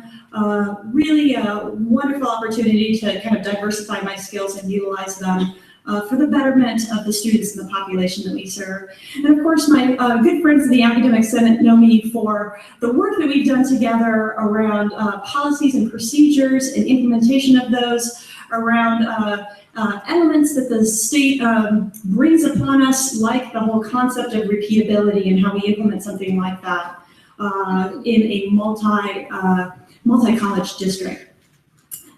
And then most recently, and I'll end with this, in the last year I had the pleasure and opportunity to serve as your interim president here at Contra Costa College. And it's been an extremely fulfilling experience for me over the past year. We, I think, did a Herculean task of completing a college-wide strategic plan, frankly, over a less than 6-month time frame, with incredible input and leadership from across the units, from our faculty, our classified, our students who engaged, obviously our management team that engaged, and ultimately our community who is very much engaged and involved in providing direction for us in terms of where we go. So that is what has brought me before you today, and I am happy to answer any questions you may have. We'll turn over to Yours.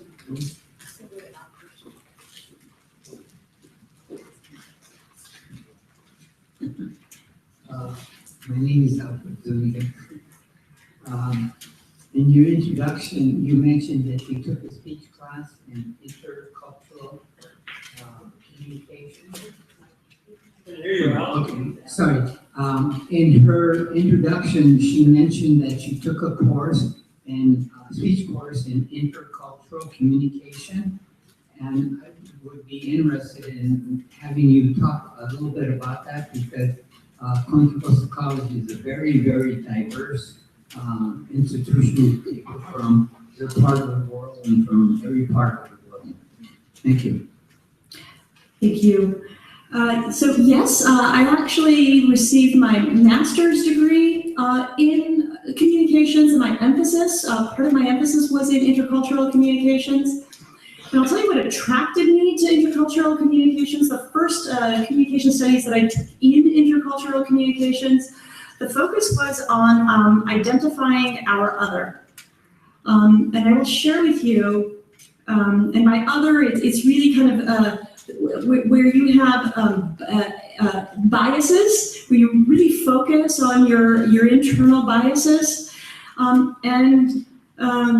Strangely enough, I found out that my other was myself. So people from my own cultural background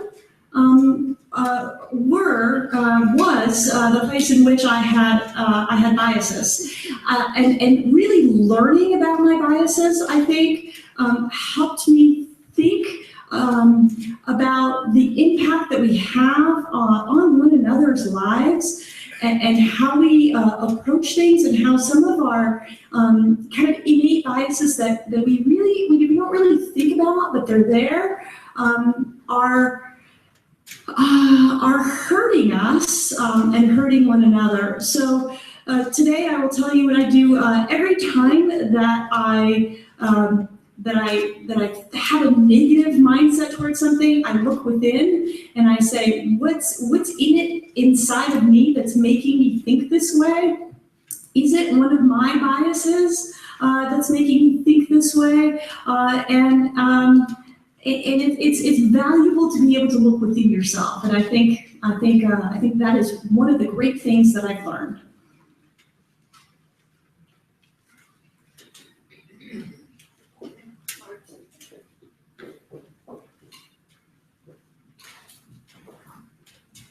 Hi, I'm Megan Kinney. I'm on the library faculty here at the college, and I just wanted to know what you think the library's role is in student success. Rob.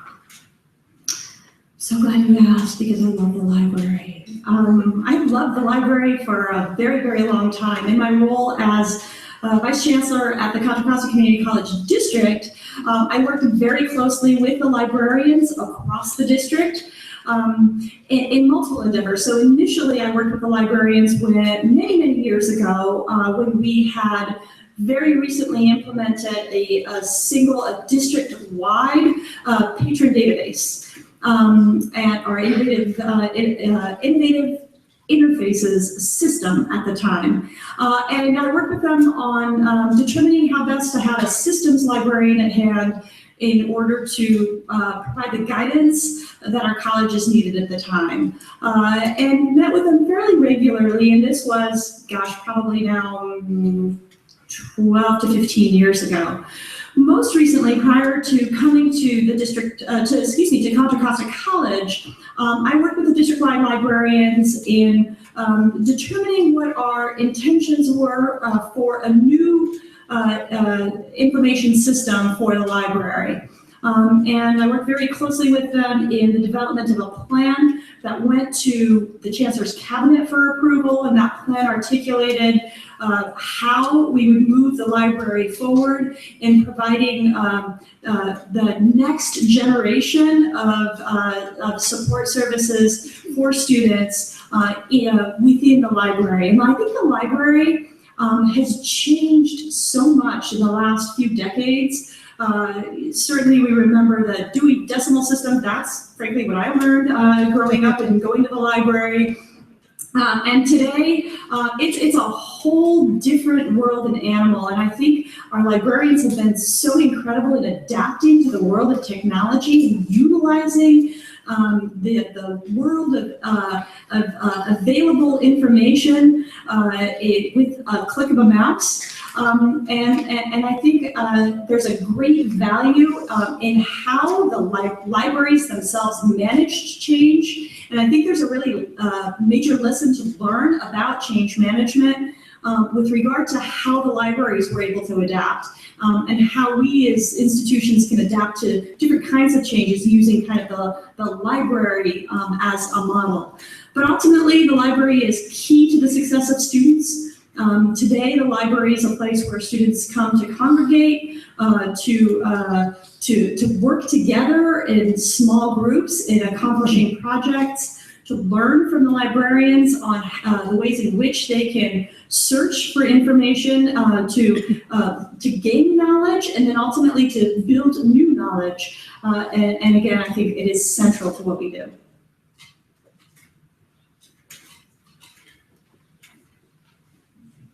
Hi, I'm Katie Kolakowski, my sabbatical for a few hours.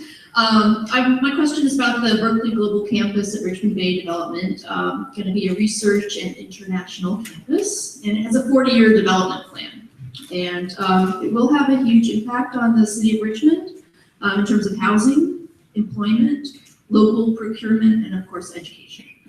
So my question is, what would you do as president of this college to ensure that our work here is really in line with helping students in our service area benefit from this large project in our neighborhood?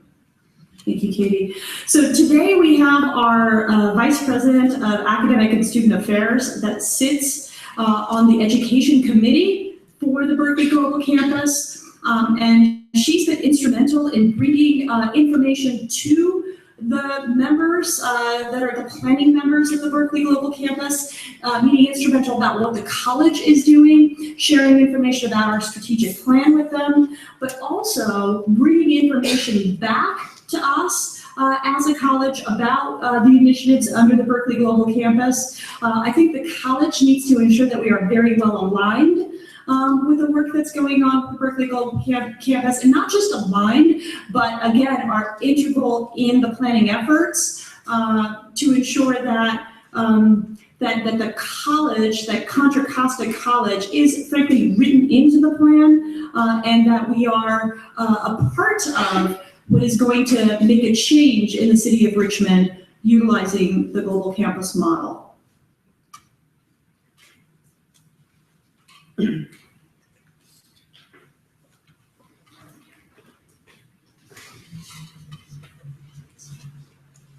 Hi, I'm Rick Ramos, member of the Academic Senate.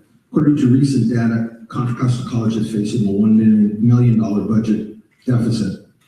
What experience do you have with budget deficits? What strategies would you employ to develop cost-cutting measures? Yeah, so I will say I've had a considerable amount of experience, I think, with regard to being in a revenue, a negative revenue seizing moment. My first experience was serving as the Vice Chancellor for Technology Systems at the district-wide level. And in that, I will tell you, when I came into the position of Vice Chancellor for Technology Systems, we had been in contract with the County Office of Education to provide them a series of technology systems and services. So we ran their payroll, their human resources, their purchasing function, and a variety of other subsystems, I'll call it. And that contract had been in existence for many, many years. And when the college district moved to the colleague student information system, the cost of doing business, frankly, increased. Because now we were running two separate systems, one for the County Office of Education, frankly, an old COBOL-based system, different skill sets in terms of programming, expertise, and such. And then we were running a brand new student information system in the colleague environment. And the revenue that we were generating from the County Office of Education was barely covering the expenses for providing those services. And I had to work very, very closely, certainly with our Vice Chancellor of Business Services at the time, but more so with the members of the County Office of Education and the 15 K through 12 districts that we were providing support services to, in order to frankly show them our value and to explain to them that we couldn't continue to function at the revenue level that we were generating with them. So frankly, within about an 18-month time frame, we increased the contract amount with them to something that was considerably revenue productive for the college district, but also didn't leave the K through 12 districts feeling like they were getting the short end of the stick. They really recognized the value that they were getting with the services that we provided. We continue to provide excellent services for them, and actually we improved some of the services that we were providing previously by giving them access to some of their own reporting capabilities where they could run their own daily reports should they choose to. And they really saw the value in that, and ultimately an increase of about $450,000 to the contract was put in play, which was a considerably more, I would say, revenue-producing element for us. So that's kind of at a technology level. But in terms of right here at Contra Costa College, obviously many of you know, you came to All College Day, that we are facing a budget deficit, that we really do have to evaluate how we do things. And what I describe in terms of our approach towards what we do is looking at pruning, and that really that is really analogous to what we do in our garden, right? So we need to prune our trees, our rose bushes, in order for them to grow stronger and to produce more flowers. And that is exactly what we need to do as a team here at Contra Costa College, with everyone recognizing and reviewing the information, the data about areas that are not necessarily producing the results that we need, and then looking at opportunities for growth, because I think we have lots and lots of opportunities for growth, and I think the college community recognizes that as well. Hello, Sherry Sharif, from math faculty. I have a question from a student. Since student retention is important, especially in the community colleges, as president, what would you do aside from instructor evaluations to ensure that Contra Costa College has quality, accountable instructors that both retain and effectively teach their students? What process would you have in place where a student could complain about an ineffective instructor and know their voice was being heard?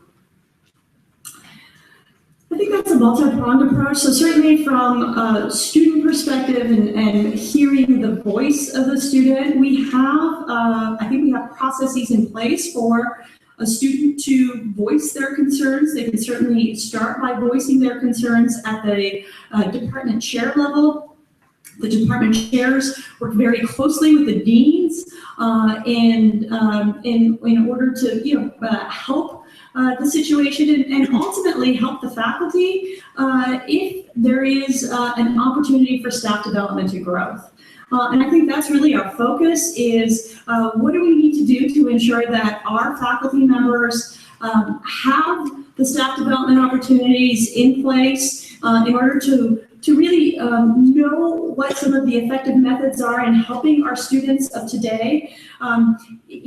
Certainly I think we've seen some major generational changes with regard to individuals that come to us today, certainly our students as well as our employees. We have moved, we're currently hiring many Generation X people. We have many Generation X students.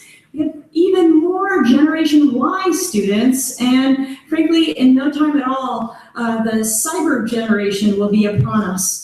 And given that, I think we really need to ensure that we provide the opportunity for our faculty to stay up to speed on what's happening with the individuals that are coming to us, with the students that are coming to us, recognize what their needs are, and ensure that we're tooled to provide them the best educational opportunity and experience that we can provide them. In addition to that, I will say, we have great opportunities through our program review process. So, aside from students having an opportunity to provide their feedback through surveys in the classroom, we really look at our program review data. Each department engages in program review every 2 to 4 years with an annual update. And part of that review process is looking at our data and looking at our student success data and looking at our student learning outcomes. I think all of those come into play when we think about student success and providing the support that students need in order to continue to excel.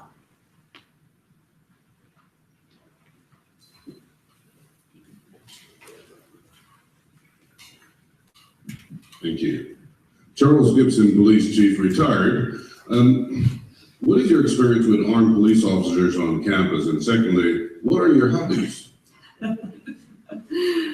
So armed police on campus, well, we have them right here at Contra Costa College and the Contra Costa Community College District.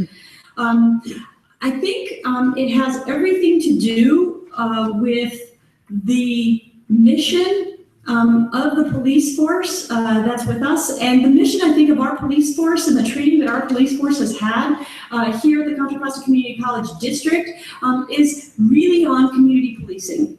And I see it every day. I see it by the way in which our officers interact with our students. I've had a first-hand experience where we've had a student that was challenging. When contacting our police services, what we found was that our police was extremely kind, and focused on ensuring that we listen to the student and provide them what they need ultimately. And this particular individual, frankly, needed a ride home. They were lost and confused, and that's exactly what our police did, was provided this student a ride home. And I think that really says it all about our police. In terms of them being armed, I think, across the district, we have 55,000 students. At Contra Costa College, we have about just over 10,000 students that go through the college on an annual basis. We have cities in this area that are smaller than the 10,000 students that we have going through the environment. And it's important for our police to be able to protect our students, our faculty, staff, and our community, and having the capacity to be armed and recognizing that the world isn't what it used to be. It is frankly important. We're a city, and we need to ensure that we have the resources to protect our students. Second question. Yes, my hobbies. Oh, I have so many. I would say, I'll start with, I love to travel. I love traveling because it puts me in a different place, different context. I learn about the cultures of others through, frankly, their food. First and foremost, I do love to eat. So I learn about cultures through food, through, frankly, the architecture of cities, through the way in which they communicate. And I find it fascinating to have an opportunity to be in the land of someone else, and to really engage as best I can in that kind of an environment. I think it's a learning process for me as well. So I love it.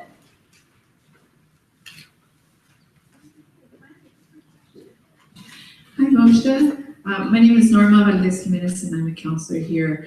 I want to know, in the year plus that you've been our interim president, can you speak to what has been one of the biggest personal challenges in being a president, and also one of your biggest personal successes in being our college president?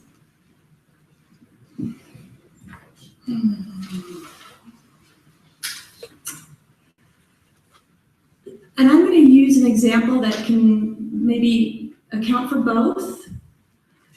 I think one of the biggest challenges that I faced when I came to Contra Costa College, frankly, was there was a morale issue at Contra Costa College. I think individuals at the college didn't necessarily always feel respected.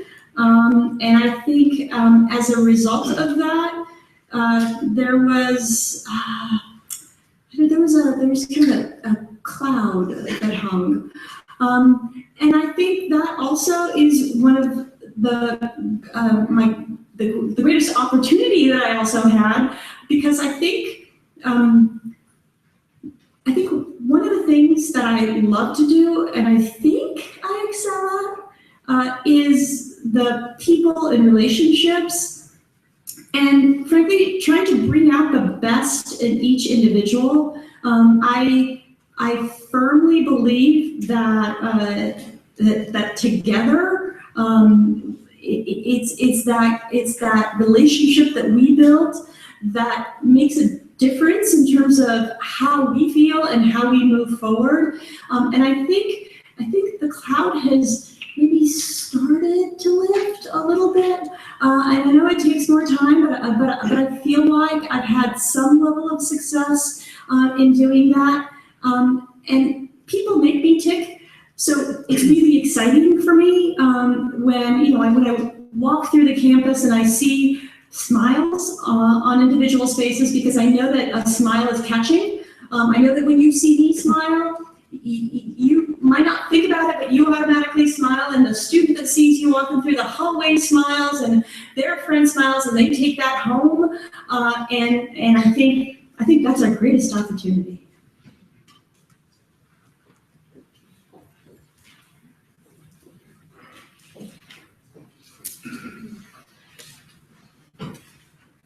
Hi, my name is Brenda Bless, and I work in the library. I'm a senior library assistant.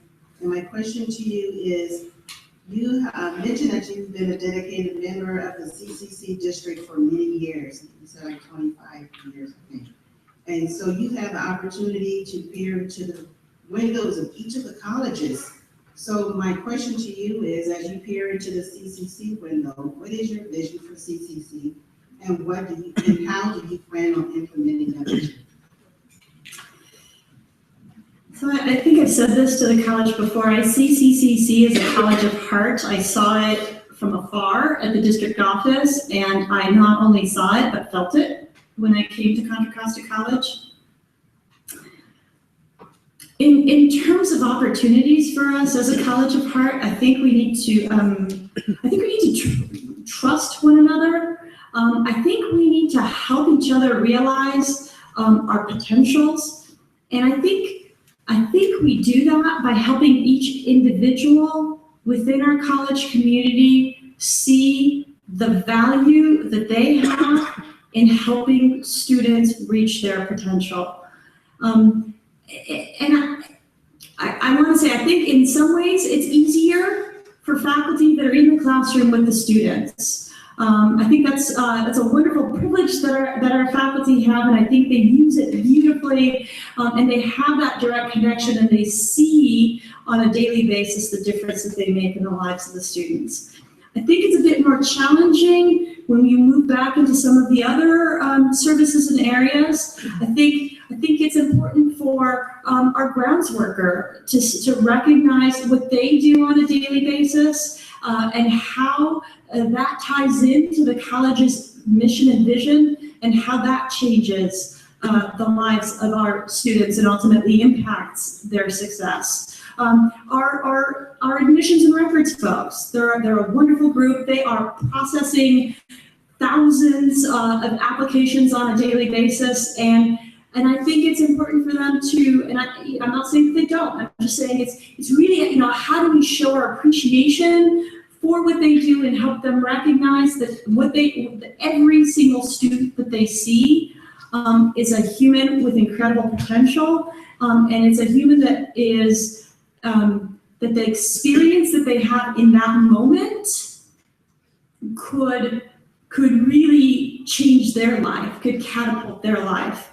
And I say that because I felt it as a student. I had those individuals that really made me believe in myself, because I could see that they cared about what they did and recognized that what they did mattered to me. Time is winding up, so we're gonna have time for probably one more question. So I'll take the last question. And so at Reform, we've identified lots of best practices that work and a lot that work for students like ours. And so really the challenge is, how do we scale those best practices and institutionalize them? And so if you were a president or permanent president, how would you engage us in that task? And what do you think about that? I think it's really important. And I think it's important because I think one of the things that tends to happen with institutions and organizations is you go after a grant, you implement that grant, there's a person that's focused on that grant, or a series of, a small group of individuals, and then that grant goes away, right? It finishes, and then we're left with, okay, what do we do next? I think it's important to ingrain those practices into what every single one of us does, and ingrain that over the course of the grant, so that we don't wait till year 4 and say, gosh, this was a really good idea and it did produce results, and now we don't have any money to keep it afloat and keep it going. And I'll say, and with that same effort, if we do have a grant that ultimately doesn't reap the results that we need, it's okay. And maybe it's not even a grant, it's something that we tried and doesn't reap the results that we need. I think it's okay for us to say, we tried it, wasn't the right thing for us, let's try something different, or let's tweak it. But in terms of something that we know is good and it's working, I think we have to ensure that starting when we get the first set of data and the results that show a positive movement, we've got to figure out how we bring all of the players to the table that have an impact and can really ingrain that in what we do as a college on a day-to-day basis. Moshe, we have about 6 or 7 minutes. Do you want to take one more question? Sure. All right. Is there another question? This is your last chance. No more questions. Okay, we'll turn it over to you to wrap up. Okay, thank you.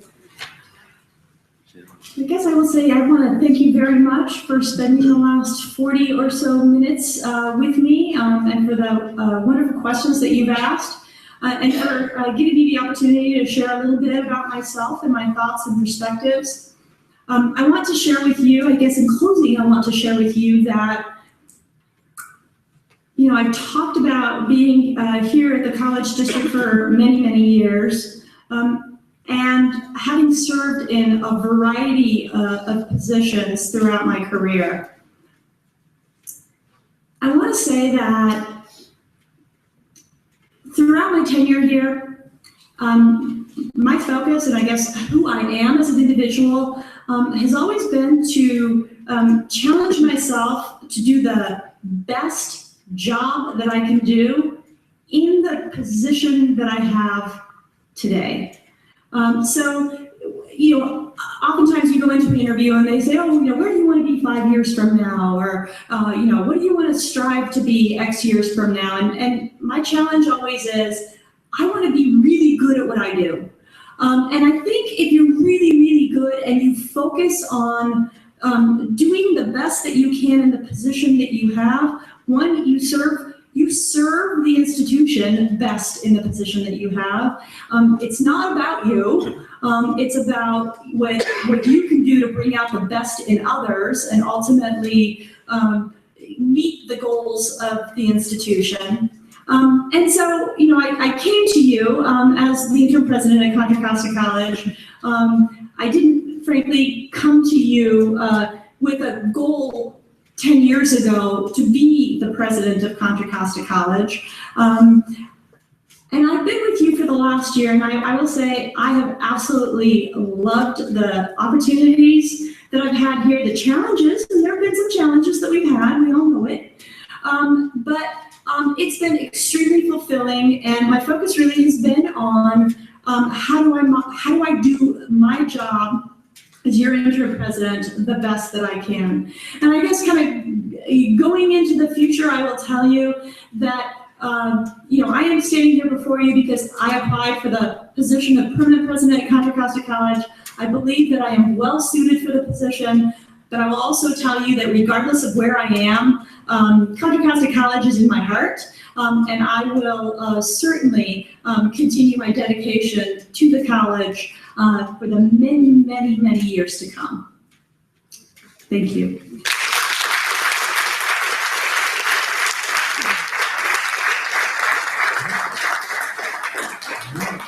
Thank you, Moshe.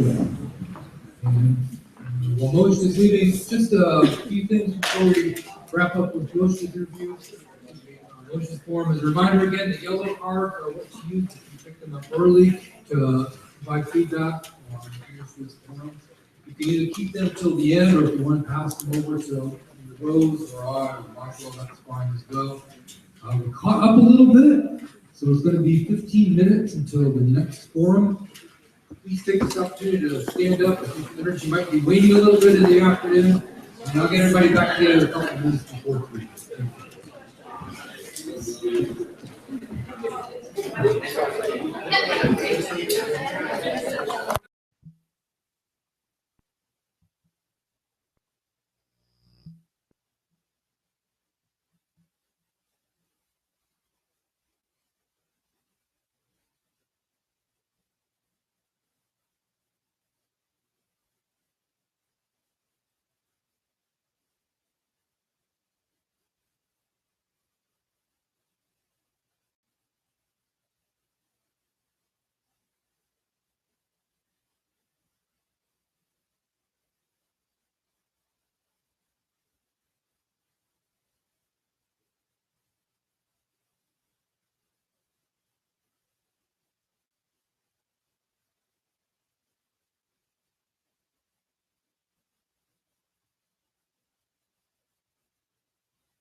Good afternoon. I'd like to ask people to migrate back to their seats. I'd like to start the fourth and final forum here in the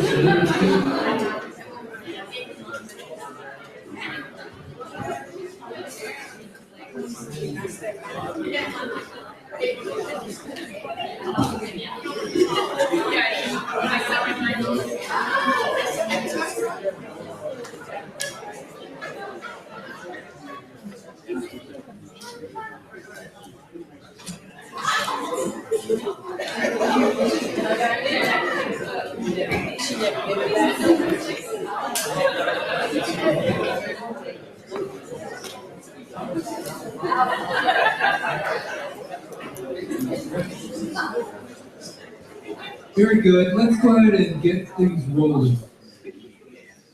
First off, on behalf of the governing board and Chancellor Benjamin, I want to thank everybody for coming out this afternoon to participate in these forums as we select the next president of Contra Costa College, which is a huge deal. Your input is important and will be considered as part of the decision-making process. So just a few logistics before we bring our next candidate out. If you haven't picked up a comment card, we have comment cards for each one of the candidates this afternoon. Dr. Pedraja is on a pink card for those of you who are here early today. We ran out of cards, we had some others printed, so it's possible that you have Luis Pedraja listed on a different colored card. Just make sure that if you're writing comments, that it's on the right card. And make sure that the feedback is for the appropriate person.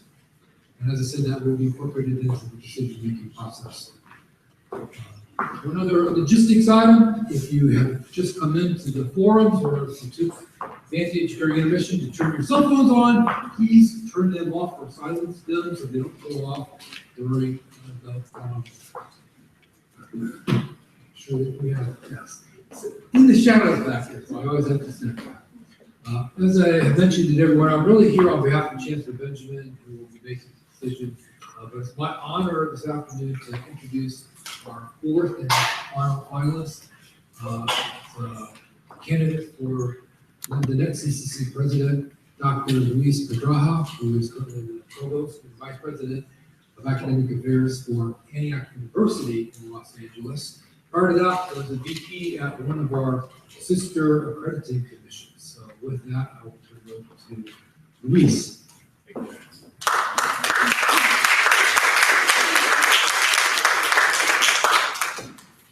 Well, it's a pleasure to be here, and I did hear something that we start off by giving people pink cards. I don't think that's a good. Sorry about that. But to start off, and I like to move around, so I'm going to stand behind the podium. But let me share a little bit with you about who I am and what I feel I can bring to this position, and to share a little bit of my vision for the future. I am a first-generation college student. I'm an immigrant. I came to the United States with a suitcase and my teddy bear. That was about it. My father had a sixth grade education, and my mother just basically finished high school. So going to college to me was a dream, and it was something that I couldn't even envision as a child. But my parents always encouraged me to study. They would tell me, mi hijo, estudia duro porque te pueden quitar todo, pero la educación no te la pueden quitar. Son, study hard because they can take away everything, but they cannot take away your education. And those words kind of resonated in me throughout the years. So I did study hard, and I managed to go to college and get a degree. But I also remember, as my parents were trying to get me to go to college, they had no clue how to advise me. They had to hire an accountant to fill out the FAFSA forms. They had to work day and night to be able to help me afford an education. And I got scholarships, and I was able to succeed. But being able to go to college opened doors for me. It allowed me to dream beyond the confine of my existence. It allowed me to hope for the future. And I would not be here today being honored by having this opportunity to maybe one day lead you as your president if it was not for that college education. And today, there are many students out there who face the same challenges. Students who are first generation college students, students from underrepresented communities that have been underserved by the higher education system in the United States, as well as by the K-12 system. And those are the type of people that I would like to serve. I believe that a college that should define itself by the success of the students. I believe that a community college should be a college that is out there for the entire community. And what drives me, my passion, is to pay it forward, to give the opportunity to students who are first generation college students, for students who are growing and hoping for a better life, to have a chance to get that life.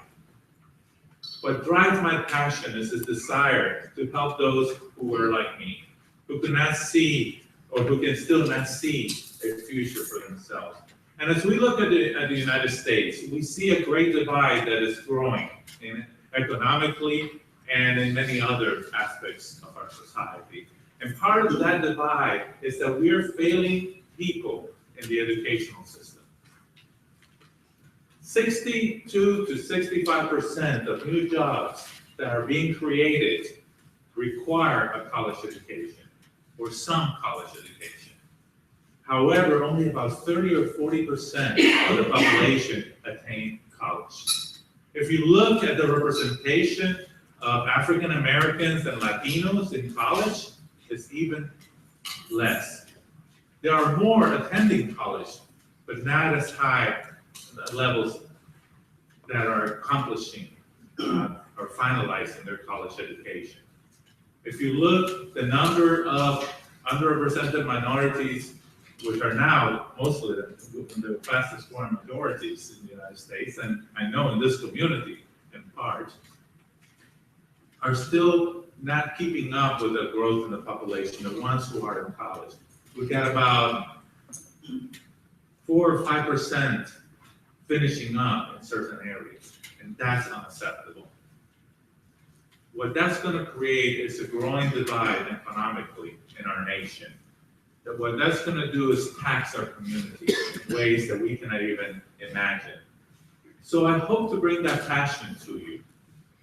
Throughout my trajectory, I've gotten a wealth of experience that I think I can bring to this opportunity and to the leadership of this campus.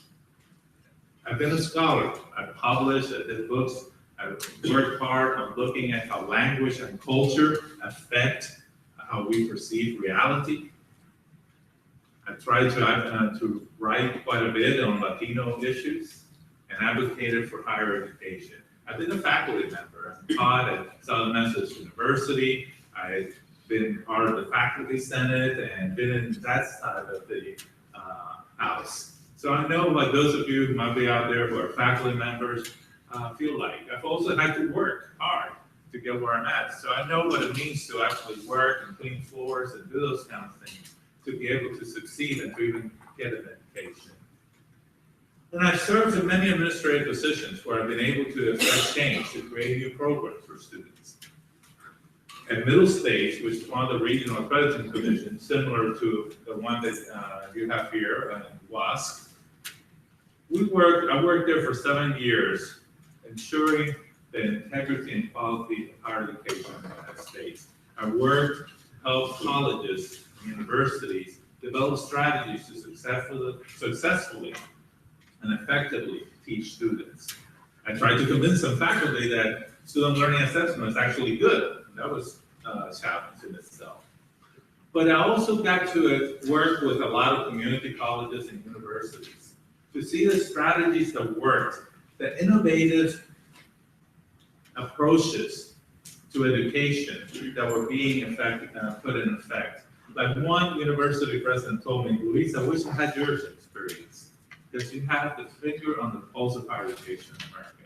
And it's hard to convey to people who are not experienced with accreditation, or who see accreditation as a challenge or a regulatory agency, especially the one where I worked at, how much of broad perspective it gives people to work with precedents, with boards, with communities, to interact with students at different campuses and see what really works, to evaluate the strategies that they're putting into effect, the budgets, the governance, the leadership, and to be able to provide guidance on what really is effective and what is not.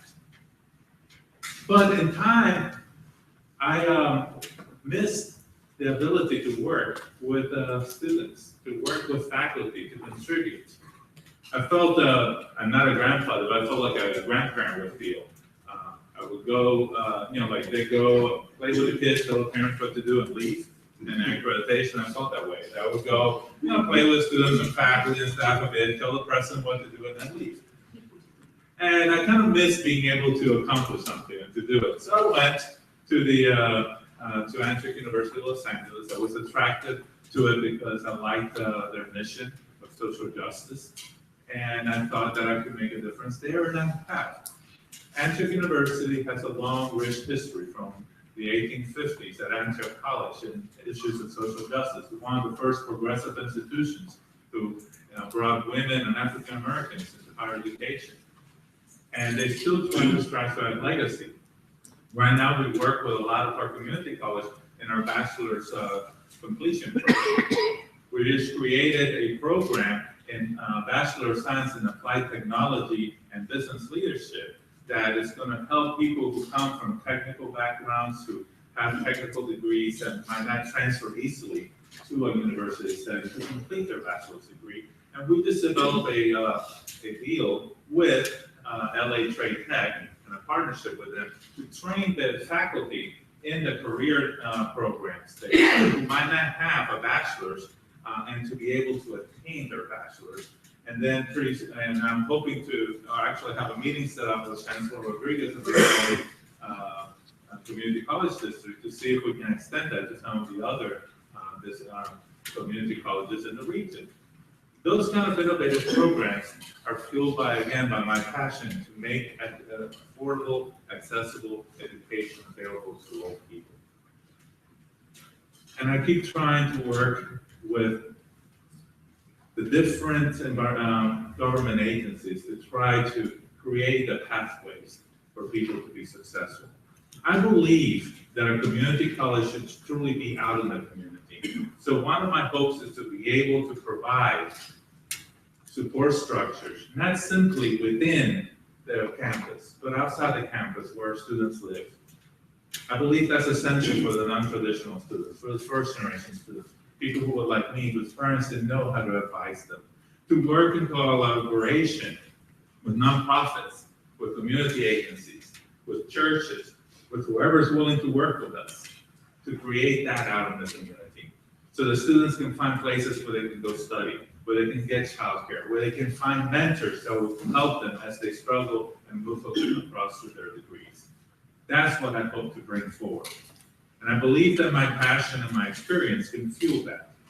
And I hope that you give me the opportunity to lead you, because I really would like to be able to serve in a place like this with the diversity that you have. Contra Costa College has such a great community where there is diversity, but I also would like this community to succeed and our students to be able to blossom and to be able to, like me, dream beyond their present circumstances.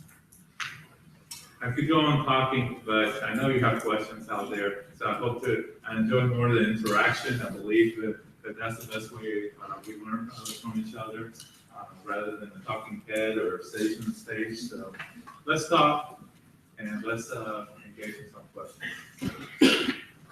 So here are the questions. Hi, I'm Katie Kolakowski from the Biotechnology Department, and my question is about the Berkeley Global Campus at Richmond Bay. It's a development that's going to happen 5 miles from here, and it's going to be scientific research and also some kind of international component. It's sponsored by UC Berkeley and the Department of Energy. There's a 40-year developmental plan, 40, and it's going to have a huge impact on the city of Richmond and our service area, on housing, importantly displacement, on employment, procurement, and namely local procurement of things that are going into there, and of course, education, it's a UC Berkeley thing. So my question is, what would you do as president to ensure that Contra Costa College's work is well aligned with helping students take full advantage of this incredible opportunity in our neighborhood? Well, I think that I would want to look at the different trainings that we provide, and I would meet with the leaders of that organization, the development, as well as with other community leaders, to try to make sure that the programs that we're offering the students are positioning them to succeed in those areas. But beyond that, I would want to find ways that we can develop internship opportunities for students and partnerships, so that the students get practical experience that will get them employed there or in other places. I know that the Bay Area, well, just like LA, is having a problem with housing equity and social justice in that area. There's a wide divide between the people that work and live in the community and the people that can afford to live and work in the community. And I think that that needs to be addressed. Education, I think, is the key to a lot of issues, and it's often ignored, and it's often put as the second, the second thing that they will cut. First, they try to do the social service type programs, and then education is cut. But when I worked in accreditation with all the other nations, I was head of the International Pilot Project on Accreditation. I met with the ministries of education. I helped different universities abroad develop education programs. All the other countries, the economic development councils, were investing in education, while we were cutting education. And I think that is it's not a wise approach.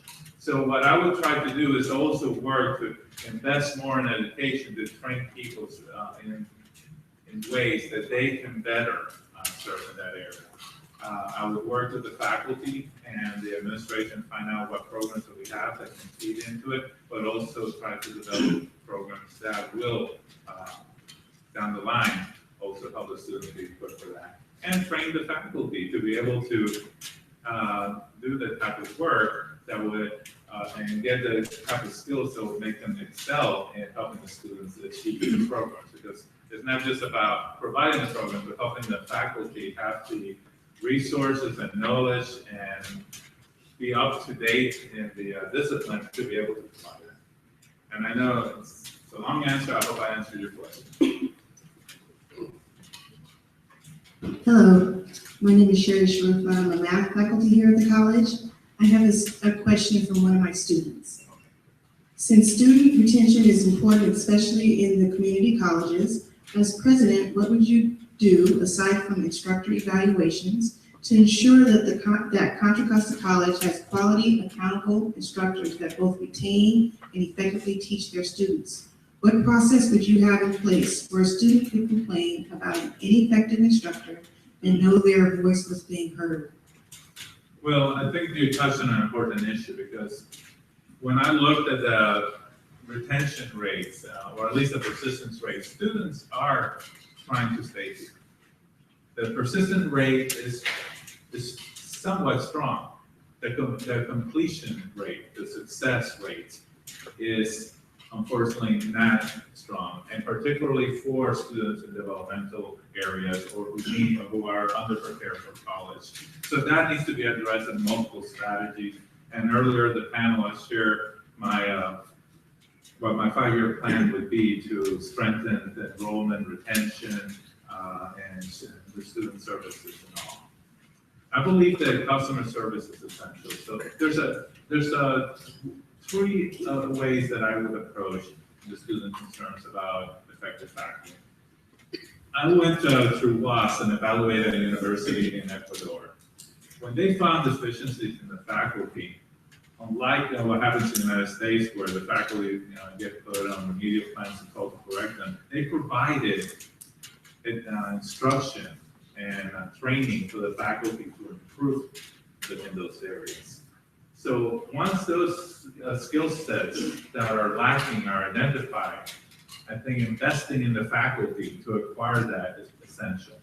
And I want to also provide training not just for the full-time faculty, but also for the adjunct faculty and contingent faculty, because a lot of them are often the ones that are teaching some of the more basic courses that are gateways to keep the students engaged and continue on. Another thing that I do in my campus is I have pizza with the provost, where students can come and share concerns and issues with me. I would guess it still would rhyme, pizza with the president. I like to walk around, I like to talk to people, and I like to hear that. So evaluations might be one tool, but I think providing ways that we can also find out where the issues are is essential. To work, to walk around and determine what are the patterns, what are the problem areas, and how can we strengthen that in those areas. And one thing that wasn't included in the question is what is one of the things that I would want to do, and is to strengthen retention and student success, not just by focusing on what we do internally here, but also by partnering with the community to provide the support structures out there in the community where the students live.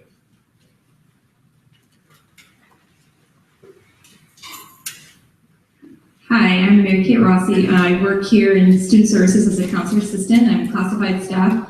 It's kind of a couple part question, just kind of speaking to your experience. You have very valuable experience I see most recently with a private university.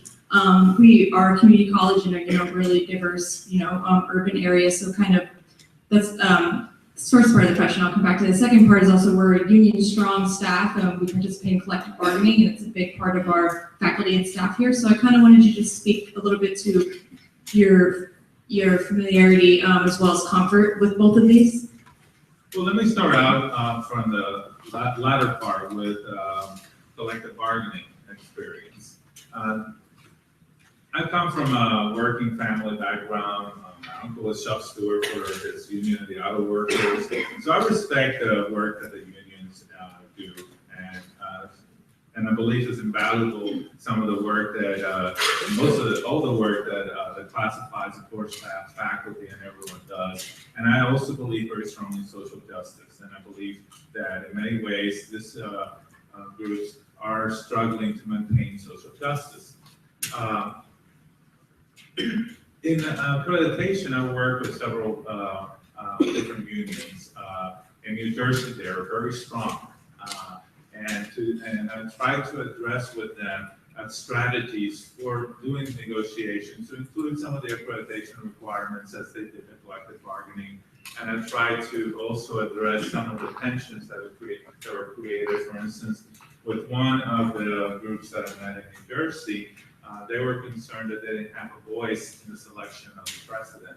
So we talked about strategies for increasing their voice there. Because I was elected to the faculty senate when I was a professor. So I can see both sides of the equation as an administrator and also as a faculty member. So I can provide some advice there. While our campus doesn't have a union, in our system, our Seattle campus is unionized. And I work with the faculty there. And actually, they respect me enough that when there was an issue that was raised about faculty voice and decision-making, I was asked to serve on the faculty committee that was addressing those issues because they respected my experience and also that I'm a fair and transparent leader. So I've had some training in working with unions, but I also work closely with them. I negotiate the contracts with faculty one-on-one, and I was able to negotiate a new contract structure with our faculty in collaboration with them. So I'm very comfortable with working in a collective bargaining environment. When I was in accreditation, I also worked with public education and with community colleges. For instance, City University of New York, Costas Community College, Bronx Community College, they're part of my portfolio. I've worked with them very closely. I advised the president of Costas when he was dealing with adjunct and some of the issues with improving the educational services, going back to the other question earlier, that the students were getting because of the use of adjuncts. I told them some strategies I had done in the past and that I'd seen in other campuses of providing particular training on pedagogy and other professional development opportunities for adjuncts. He started doing that, and retention improved, and also the adjuncts and the evaluations improved. So I've worked with community college. When the University of Puerto Rico, when the student process closed down 10 of their 11 campuses, I was the key person for our accreditation, working with the student protesters, working with the administration, working with the governor's office, and trying to diffuse that situation. My big strategy was, we gotta talk to each other. I mean, I know it shouldn't be me, but you have to sit down and talk with each other. And there are pictures of me with a megaphone sitting there talking to the students in the protest lines. So I've done that kind of work with public systems and with the politics and issues that occur around them. I'm experienced with that. And most recently, I led the accreditation team that went to look at the Pima County Community College District, which was under probation because of a lot of significant issues of governance and other things. And I helped the team and the administration and the faculty to address some of the issues there, and they're now out of probation. So I'm comfortable because I've been working with those structures, with governing boards, with political entities throughout my time in accreditation.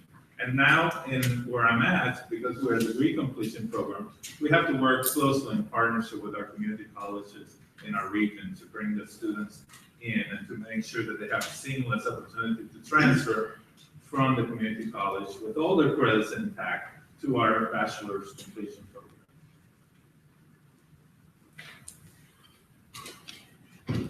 Good afternoon, Dr. Pedraja. My name is Norma Viviana Valdez, and I'm a counselor here at the college, and I have a two-part question, and this is really the burning question. Why do you want to be president of Contra Costa College, and in what direction do you envision leading us in? Okay. Well, by the way, you don't have to call me doctor or anything, go by Luis. I want to be president of Contra Costa College for a very simple reason. I am very impressed by the level of diversity that exists in this community.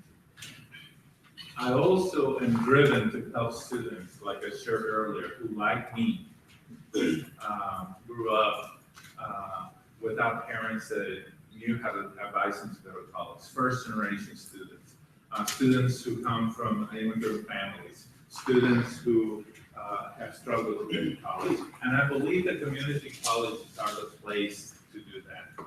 I think community colleges are serving as the gateway to higher education. Private colleges are getting too expensive. Where I'm at, that's a challenge. We want to serve students. We are a social justice institution, but we're also enrollment dependent. And it's very expensive and makes it hard for our students to come in. So we try to find strategies to ease the costs. Prior learning credits, degree some of the transfer strategies that we've used, partnerships, but it's still a challenge. I believe that in this college, I can make a difference.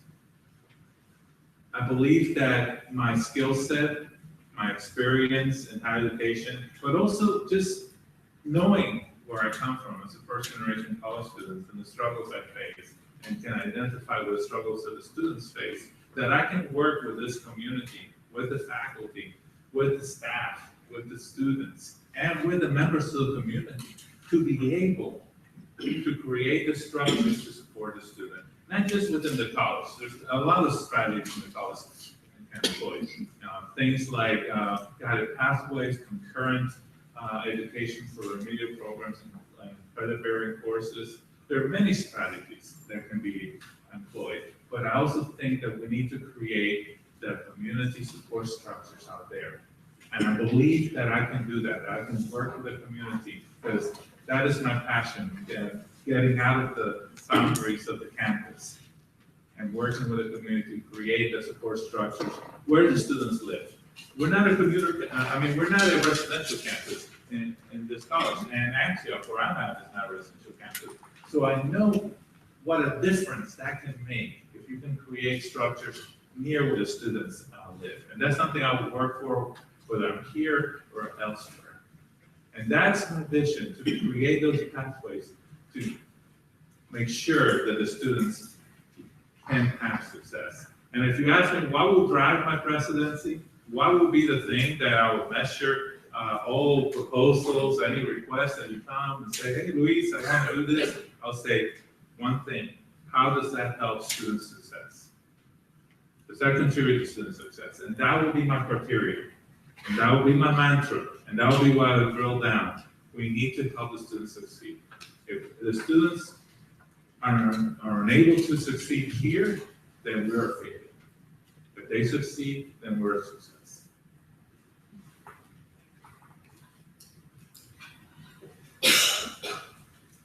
I don't have control of who to call because somebody's with a microphone out there picking people. Charles Gibson, a retired police chief.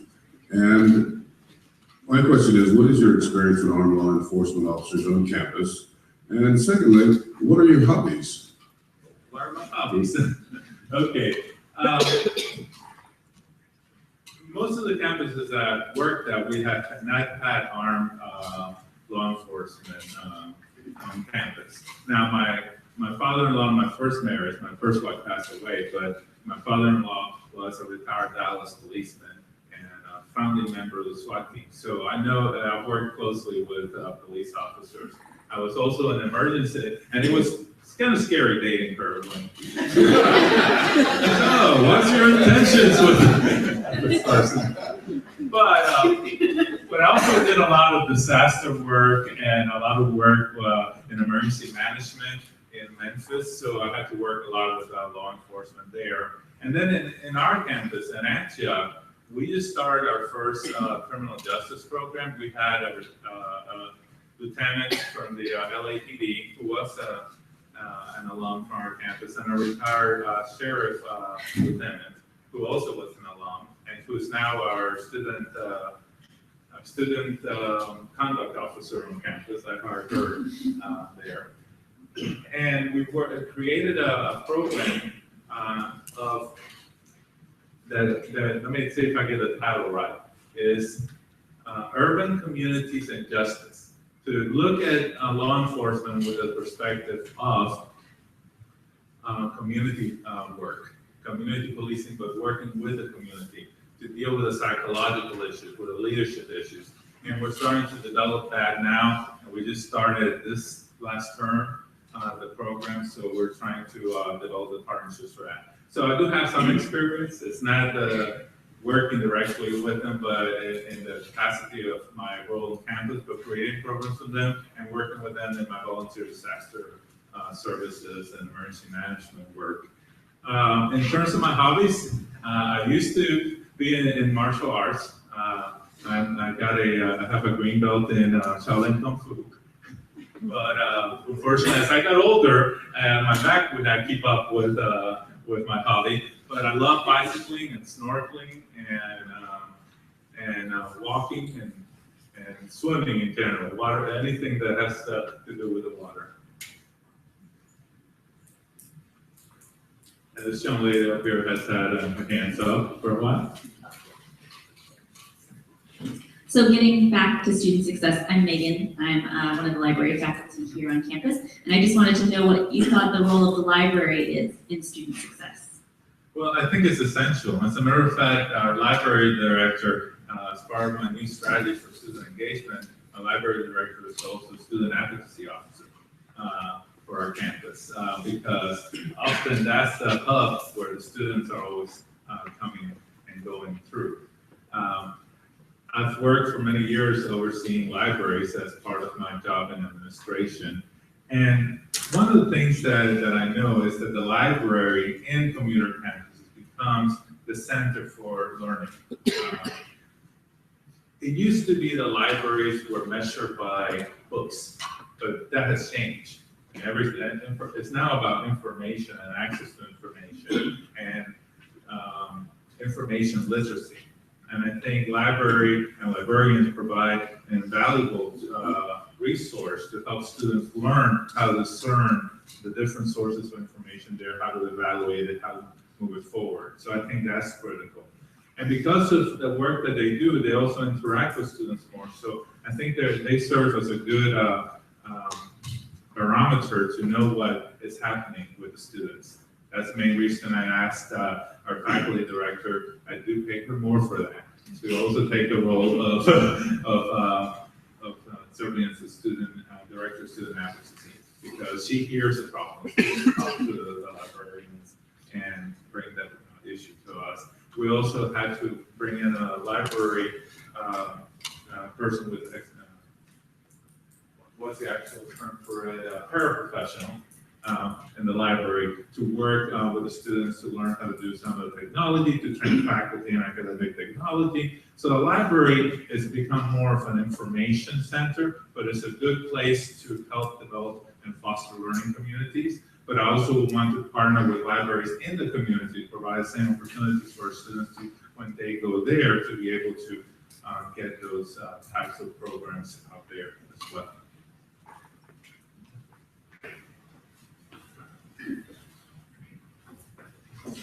Hi, I'm Rick Ramos, a member of the Academic Senate.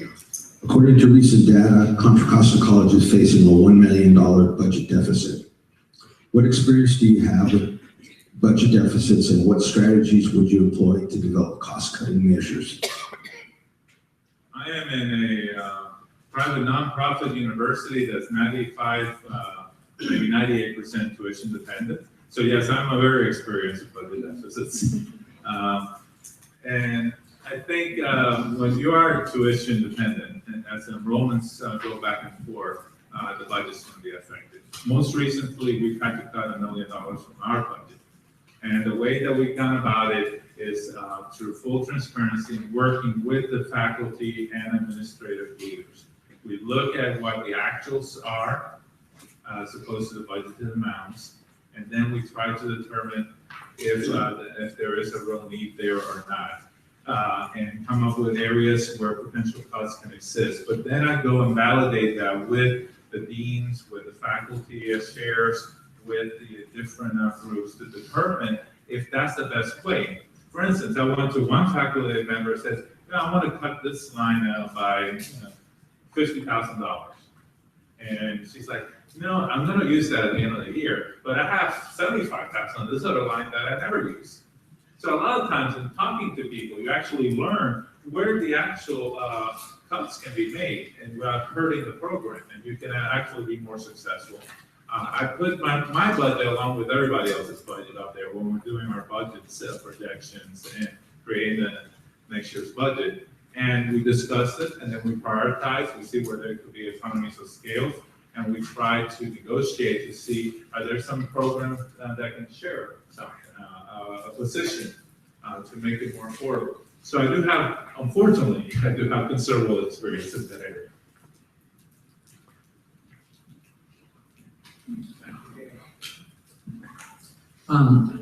Alfred Zuniga, I'm a counselor and teacher in the House of Studies. In 1969, the Hispanic population was 3%. Currently, it's 38% and growing. And among this population that is growing, there are 8540 California, 8540 called Dreamers in California. And as of June 15, 2012, Obama created another category, the DACA. And my question would be related to increasing income. What experience have you had with the Dreamers of DACA, and what kind of policy would you implement to make sure that they would enroll in the maximum number of units, and that would help us in terms of budget? And one other kind of question. In yourself, I got the impression that you were from Puerto Rico. Actually, I'm an honorary Puerto Rican. I'm Cuban, actually, but I work so much with Puerto Rico that they think I'm Puerto Rican. I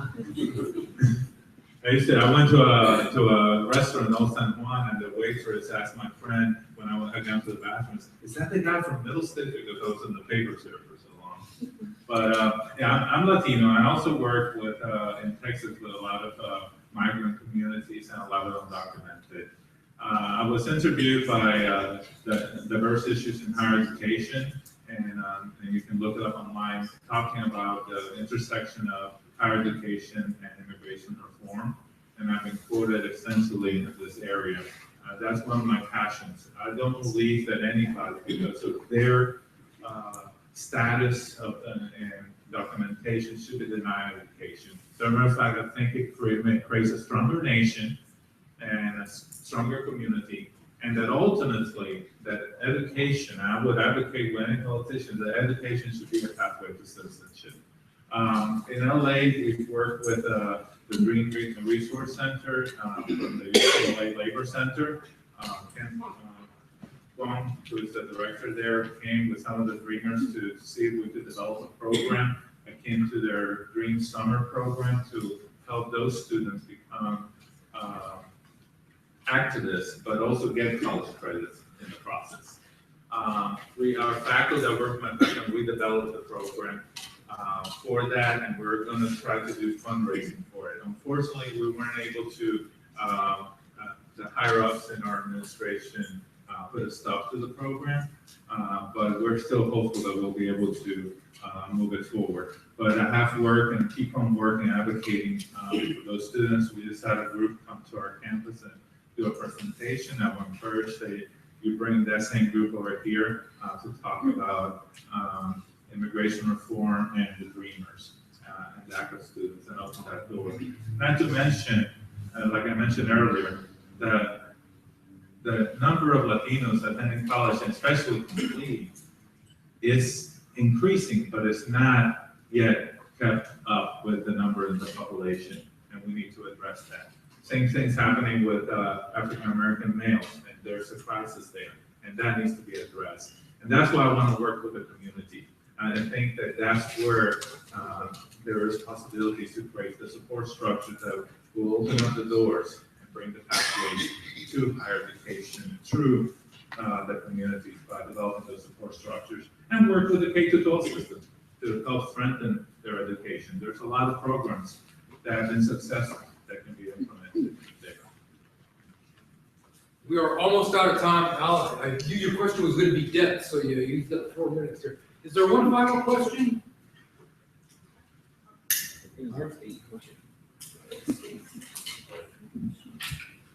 Hi, so my name is Maida Padilla.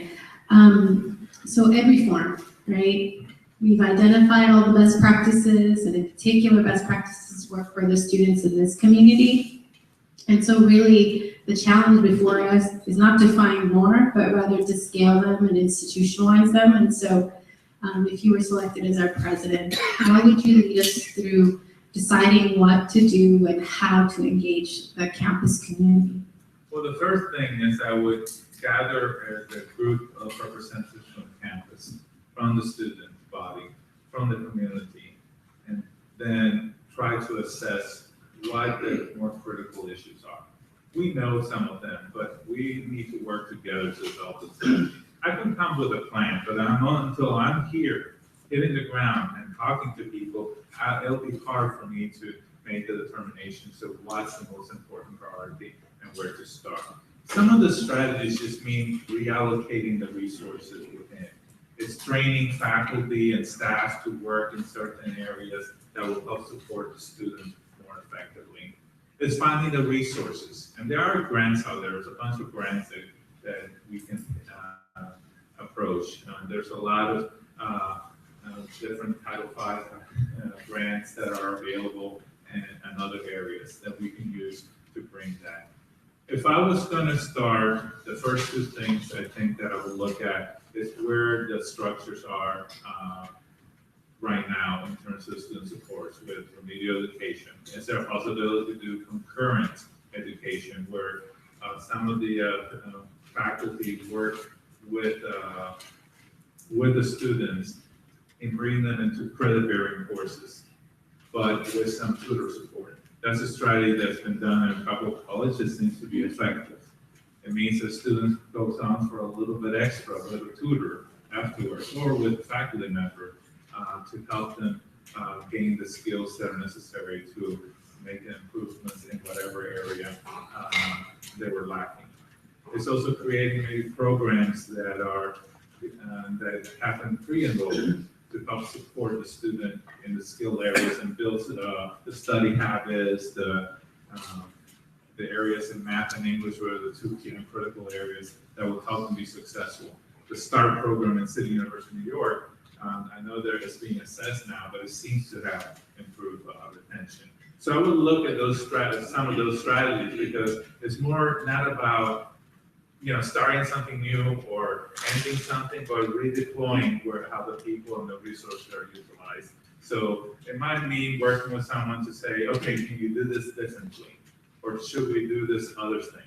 And then at the same time, work with the community to create the structures. That takes a little bit more time, but I think that's essential as well.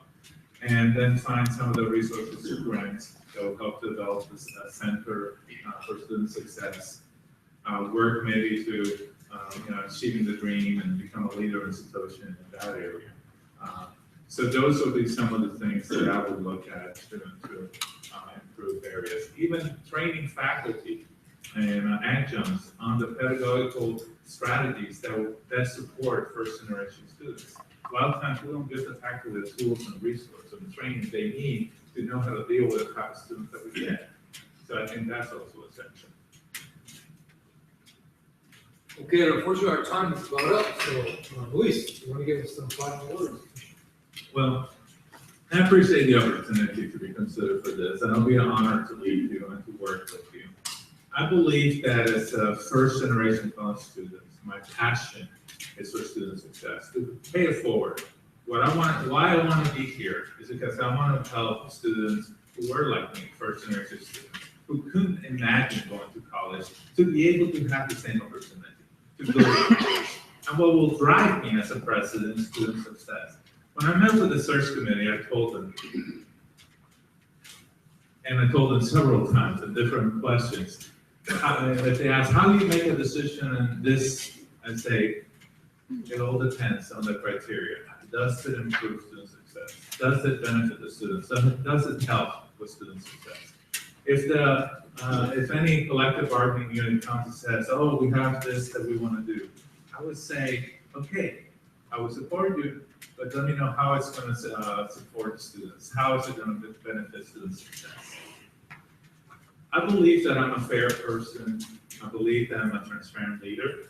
And I think that the most important thing that I've accomplished in my time as an educator in my work at Antioch is the trust and respect I've earned from my faculty. And it's something you earn. It's not something you pay for. It's given. You have to earn it. And I believe I've earned it.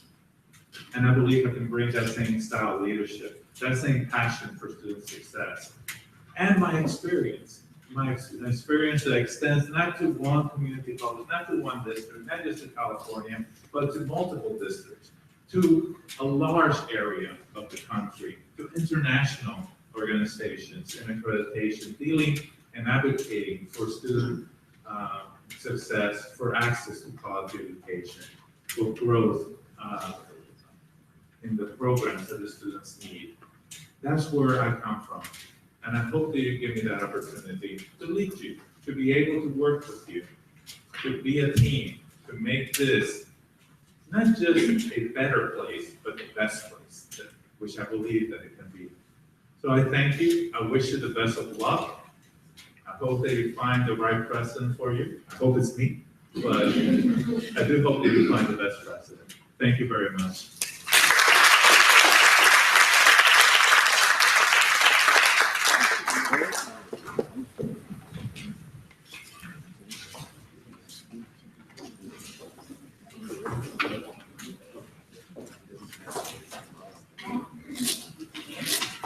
Thank you. That was our final form for today. We will be collecting the cards. Dio, just raise your hands if you're exiting to your left. Dio Ship will be picking up cards, and these Rose is in the back somewhere. Raise your hand if you pick up cards, as will I. Again, thank you for participating in this process. Your input will be used in the decision-making process.